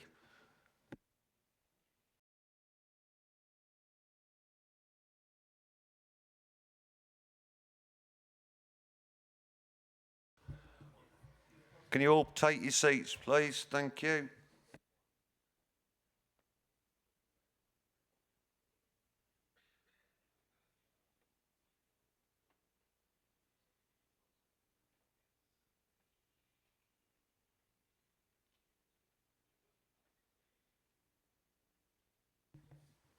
Thank you all for that. Item 8 of the agenda, Lincolnshire Archaeology Handbook.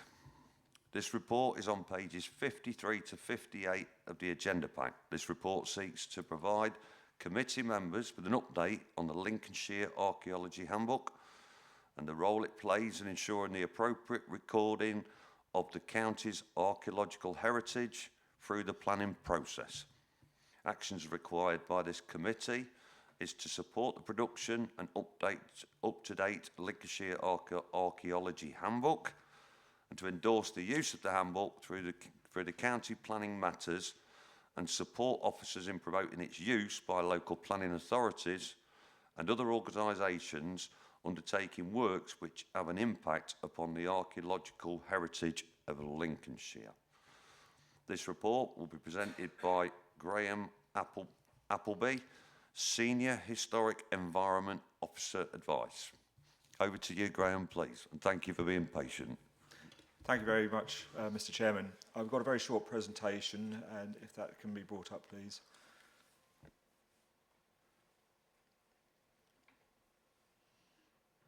Thank you, Joe. The Archaeological Handbook has been in use by the County Archaeological Service for a number of years now, and it is currently a PDF format, which makes it a bit inaccessible. It's also approximately 200 pages long, containing a lot of technical information, really for archaeologists to use and museum staff. It is also no longer accessible in terms of the way it's presented because of the use of tables and also flow charts. So we've taken the opportunity of getting this onto the website to review the handbook and also to direct people to an awful lot of the technical information which is available elsewhere as online resources. Next slide, please. The work that we do is underpinned by the MPPF, which has already been mentioned today, Chapter 16, and also local plans, where this sets out the requirements that we respond to in terms of consultations, where a development comes through and what's going to be the potential harm or impact on archaeology. So this is the framework, literally, in which we work with. Next slide, please. So there are 2 paragraphs within the MPPF which we pay particular attention to. Paragraph 207, which is the production of an assessment and also field work where necessary. And paragraph 216, you'll see I've highlighted in blue at the bottom there the word significance. We look at each application and each scheme on its own merit and what the significance of the archaeology or potential archaeology on a site or adjacent to it may be, and it's working that out which is where we get into a lot of technical information. But the MPPF hasn't emerged overnight out of nothing. It emerged from the previous PPS 5 and before that PPG 16, which was published in 1991. Next slide, please. But there is a long history of heritage and archaeology being embedded in other legislation from the Town and Country Planning Act of 1947 onwards through these measures that you can see on the screen, and also up to more recently the Levelling Up and Regeneration Act of which was passed last year. The technical information now that we work with across the sector, whether we're county archaeologists or we work for an archaeological contracting company, the people you actually see out in the field, is also underpinned by an awful lot of guidance and technical notes. Next slide, please. And also, this is just a representative sample of many hundreds of pages that we need to know about and know where to go to. That means that the advice that we give can become very long-winded in terms of technical competencies and standards of behaviour and practice. And the top document there is the industry one, if in effect, from the Chartered Institute for Archaeologists. There are several of these also. So we have an awful lot going on, and what we want to try and do with the handbook online is to reduce the wordage, but also, as I say, to direct people to these resources, because the vast majority of them are now available elsewhere. Next slide, please. So this is the home page of the working model at the moment, the handbook, and this is what you would come to if you wish to look at what we do and the advice we issue. And if you are able to open the website, that would be lovely, thank you. So this is the working sandbox version, as it's called, and we've divided the handbook into these menu items on the right-hand side, from general information down to archives. The archive section is not yet populated with a working model because we are waiting for our museum colleagues to provide that. It's about how to deposit archives in the museum services. But if I was to ask Joe to point the mouse and click on archaeological contractors, thank you. And if you scroll down, you'll see there are a series of number of sub-menus and sub-headings. And this really condenses an awful lot of what we do in terms of the daily workflow, but also the advice that we issue. If you go back up, please, back to the home page. And then if I click on, or ask Joe to click on developers and owners, there's a section specifically for people who are coming forward with schemes and applications. And it's really a summary for them to say, here is the information, contact us, speak to your heritage consultants or your planning agents, etc. Because there's an awful lot here to take on board. And you can see there's a link within that also to the National Planning Policy Framework. That's currently out as a redraft for consultation. And so what we also want to do is to make this a dynamic document also, and handbook, and not have to rely on revising a very long PDF. If you can return to the home page, please. And then if you can click on resources. So a lot of what I've shown you in terms of legislation and also guidance and standards and professional practice, they will be able to access this through this particular part of the handbook also. And this is really for the benefit of those archaeologists working out with commercial companies, so they can see where we're coming from in terms of the advice that we provide, the technical direction which we are recommending, but also for the benefit of anybody who wishes to know more information on what we do. As I say, there's a number of hundreds of pages which we are aware of, and we know how to get to that. It also links to other resources such as the Lincolnshire Historic Environment Record, that database which we are now required to actually maintain and keep and make available of the known archaeology and built heritage assets, and also those things which are listed and scheduled within the county. So that brings that information full circle back to the Historic Environment Record in terms of where you go to first, and that's the first thing that's in paragraph 207 of the MPPF. The handbook will therefore be dynamic in terms of being able to update it. We can change things as policy or guidance changes also, whether that's at a national or a local level. Very short presentation, and I hope there's sufficient here and also in the paper to generate interest. And if there are any questions, please do ask them. Thank you, Chair. Thank you, Graham. Councillor Sneath. Thank you, Mr. Chairman. I thought about getting there first, but I think you may have answered my first question, which was how was it going to reduce delays in planning applications? But you've done a wonderful demonstration to show how you can access it.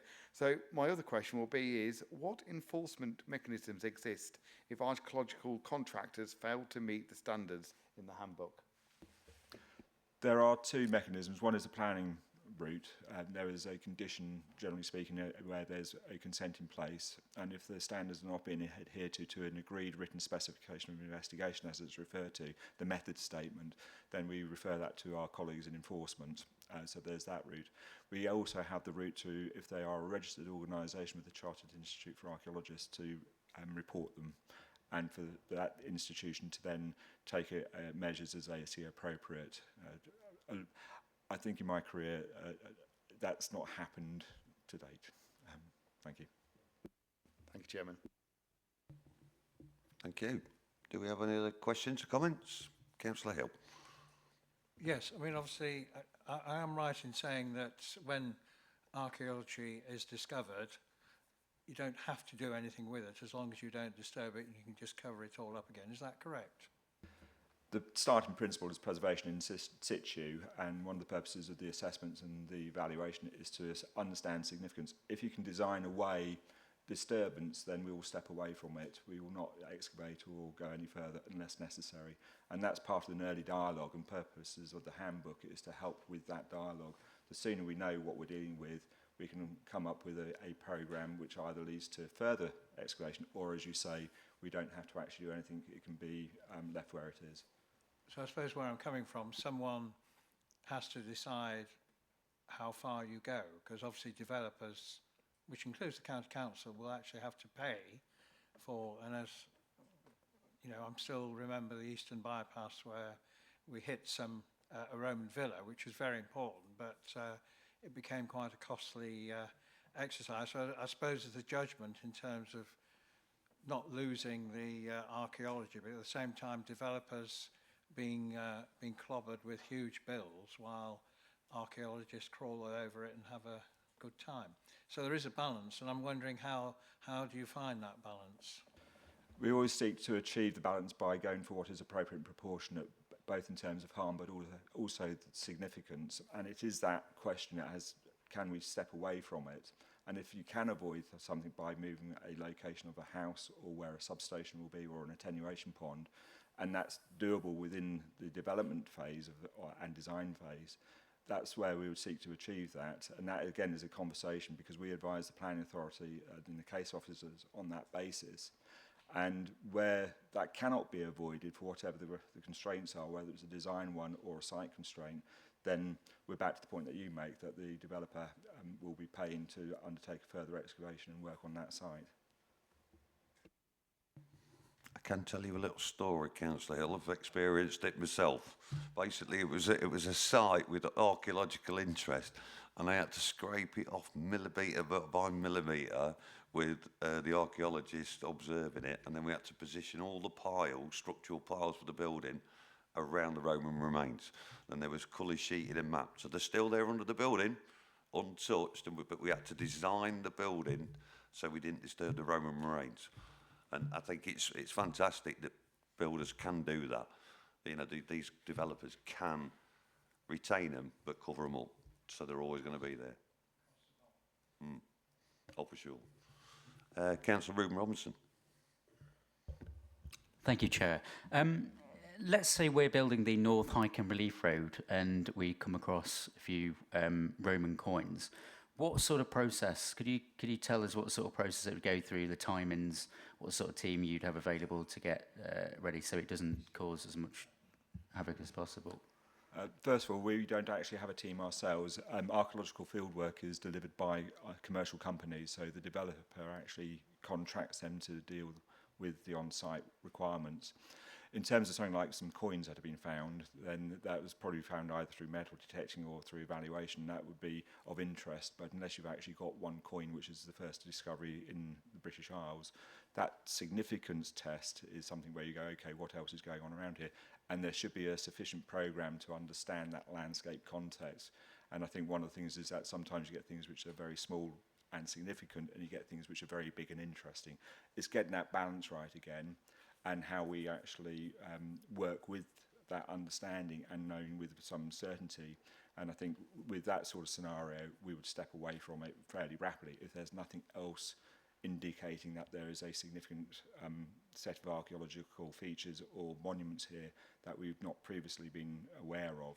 And I think that's one of the things, is that the process of going through from initial stages all to field work, etc., there is a staged approach, and at each point you can come back from it. It's a lot harder to catch up to it. So it would have to be something quite special to cause trouble, basically. Where you discover significant archaeology, you have to think differently. And as I've said, if we can step away from something, that's what our processes are, because we go for the preservation in situ as the default starting position. That's not always possible, and therefore we move to the next stages. But that's always a considered process. This is not something which we do just because we're looking for things. That's not what we do as archaeologists in this context. And with that, we are always mindful of what the implications are in terms of what we're looking at and what we need to do to preserve that record, so that it goes back to feed into that historic environment record database and that story of that landscape and of the county in the wider country, really. So, yeah. Thank you for that. Councillor Bailey Robinson. Thank you. Just some reassurance, really. Are our museums resourced sufficiently to store and conserve those archaeological archives long term? Thank you for the question. I'm afraid I'm going to have to defer to my colleagues in the museum service. We are connected, but we are not part of the same structure. Thank you. I can forward that back to them. That's fine. Thank you. Thank you. Do we have any other questions or comments? No, thank you for that, Graham. Thank you for your presentation. I would like to invite... Oh, Anna, sorry. Hi, I believe Nicole Hilton is able to provide an answer. Joe, if you're able to...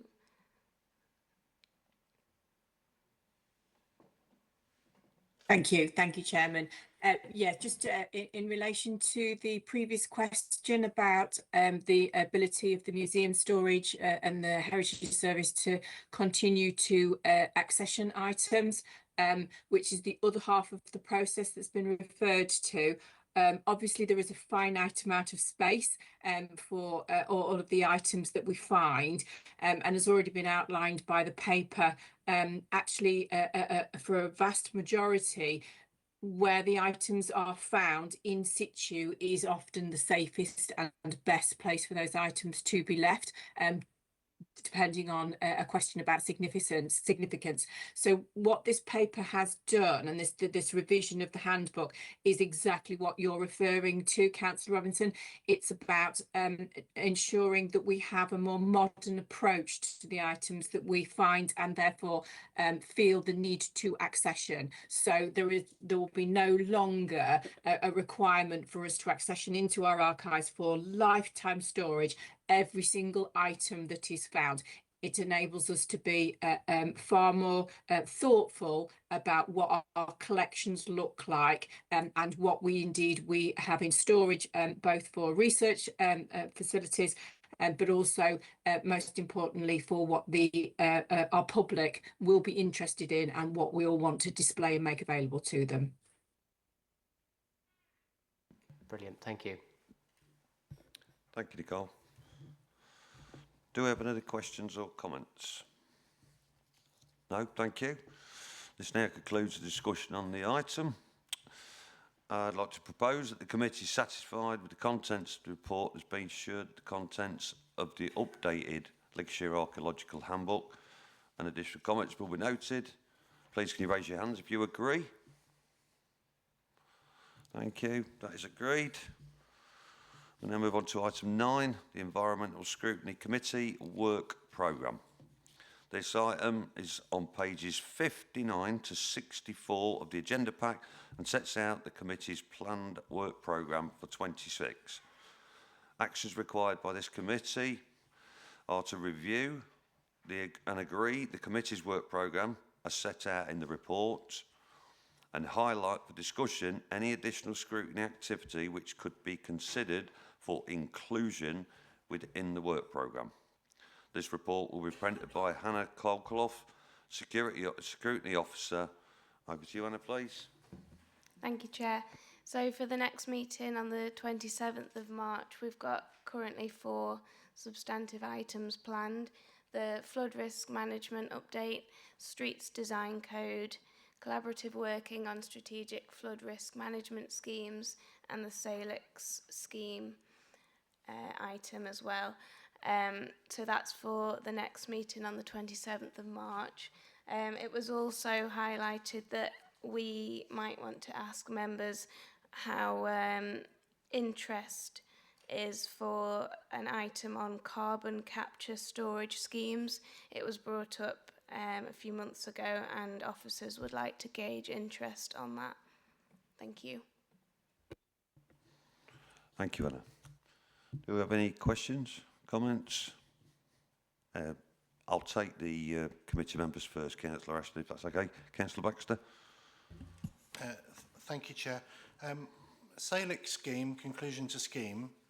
Can you explain the red ink underneath it, please?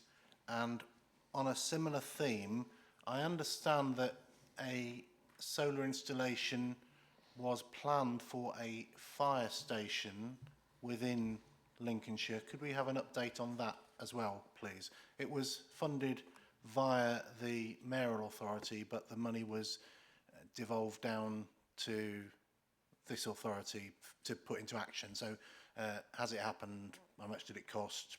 What was involved, and so on? Chris Miller has put his hand up to possibly answer this. Are you happy for Chris to answer on it? Yeah, thank you. Thank you, Councillor Baxter. Yeah, the red ink, the item may include the use of solar panels on council property. It was something Councillor Carrington raised in the last meeting about whether or not we could have a report on that, and we thought it was best to fold that into the one we were already having on Salix scheme, because that will look at the opportunities going forward for us to be able to invest in that on our property. The solar panels that you're referring to on council buildings, I'll pass that back through to our property services section to provide a report.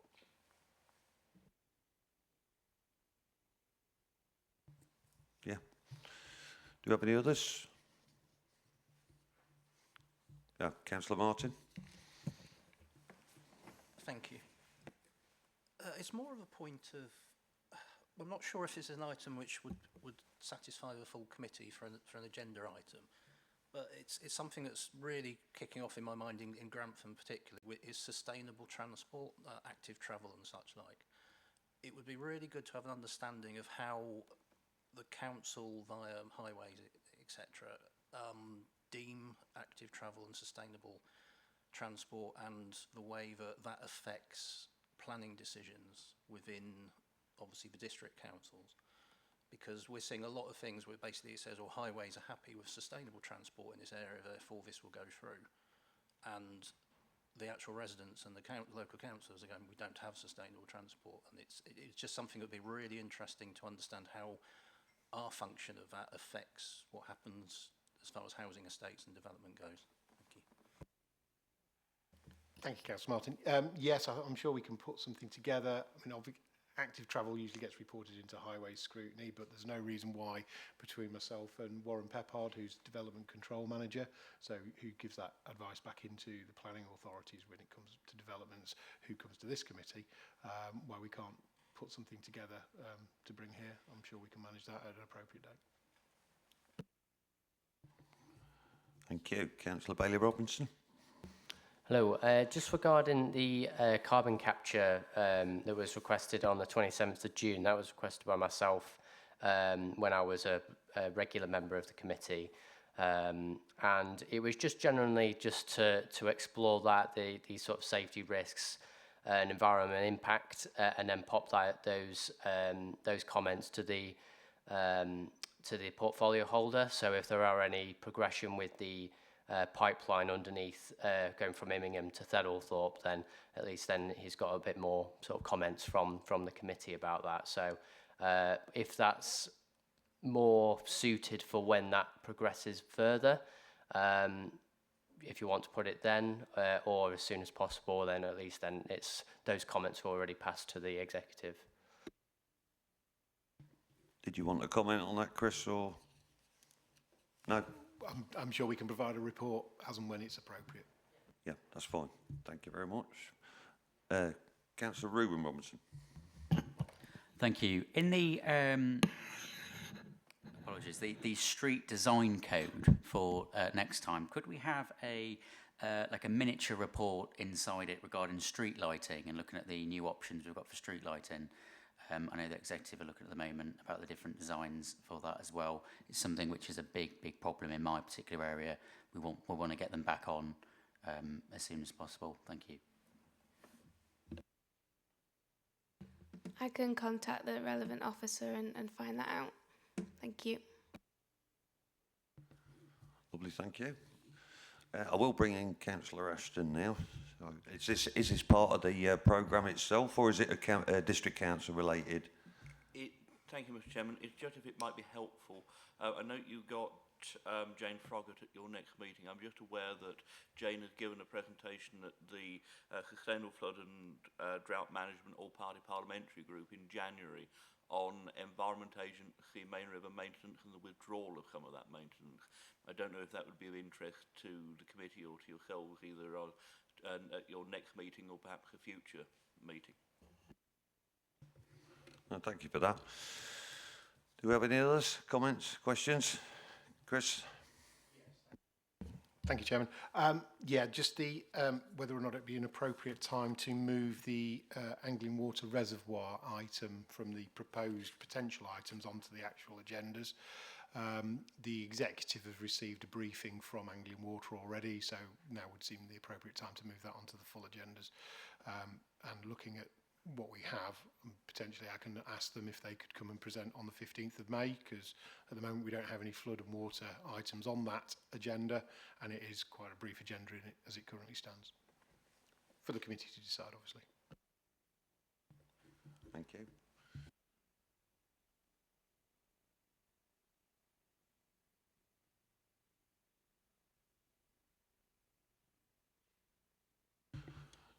Yeah, thank you. Do we have any Councillor Baxter? Thank you. I'm not opposed to having an update on the reservoir, but the last update I had on the reservoir said that they might put in an application in 2028. We're unlikely to get a drip of water, of useful water from that reservoir till mid 2030s. What's a more pressing issue from Anglian Water at the moment is the infrastructure to supply the forthcoming housing that the government that the country needs, that the government says the country needs. What's preventing district councils approving housing schemes around the place is the lack of infrastructure, including electricity, but more particularly water supply and water disposal. So the water that comes into your house and the water that goes out of your house, we haven't got the infrastructure to take it away. So if we're going to invite Anglian Water in, can you get not only the person that deals with the reservoir, but also the person that deals with that? I think as a separate item, it might be more useful to have Water Resources East come to present. Anglian Water sit within that, as do we as an authority and the other local authorities in the Anglian Water region. So it looks at on a region-wide, because you can't really take Lincolnshire in isolation because it's a regional water body. So I can certainly have a discussion with the executive officers at Water Resources East, see if they'll be able to come and present at some point in the future. Thank you for that. Anyone else? No, but there's a few suggestions there. Did you get all them noted, or will you have to play it back at some stage, Anna?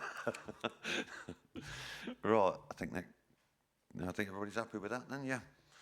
Right, well, I'd like to propose that we approve the planned work programme for 26, subject to the considerations of any items highlighted in today's discussion. Please raise your hand if you agree. Thank you. That concludes the meeting for today. Thank you all for your attendance and your contributions, and have a safe journey home. Thank you.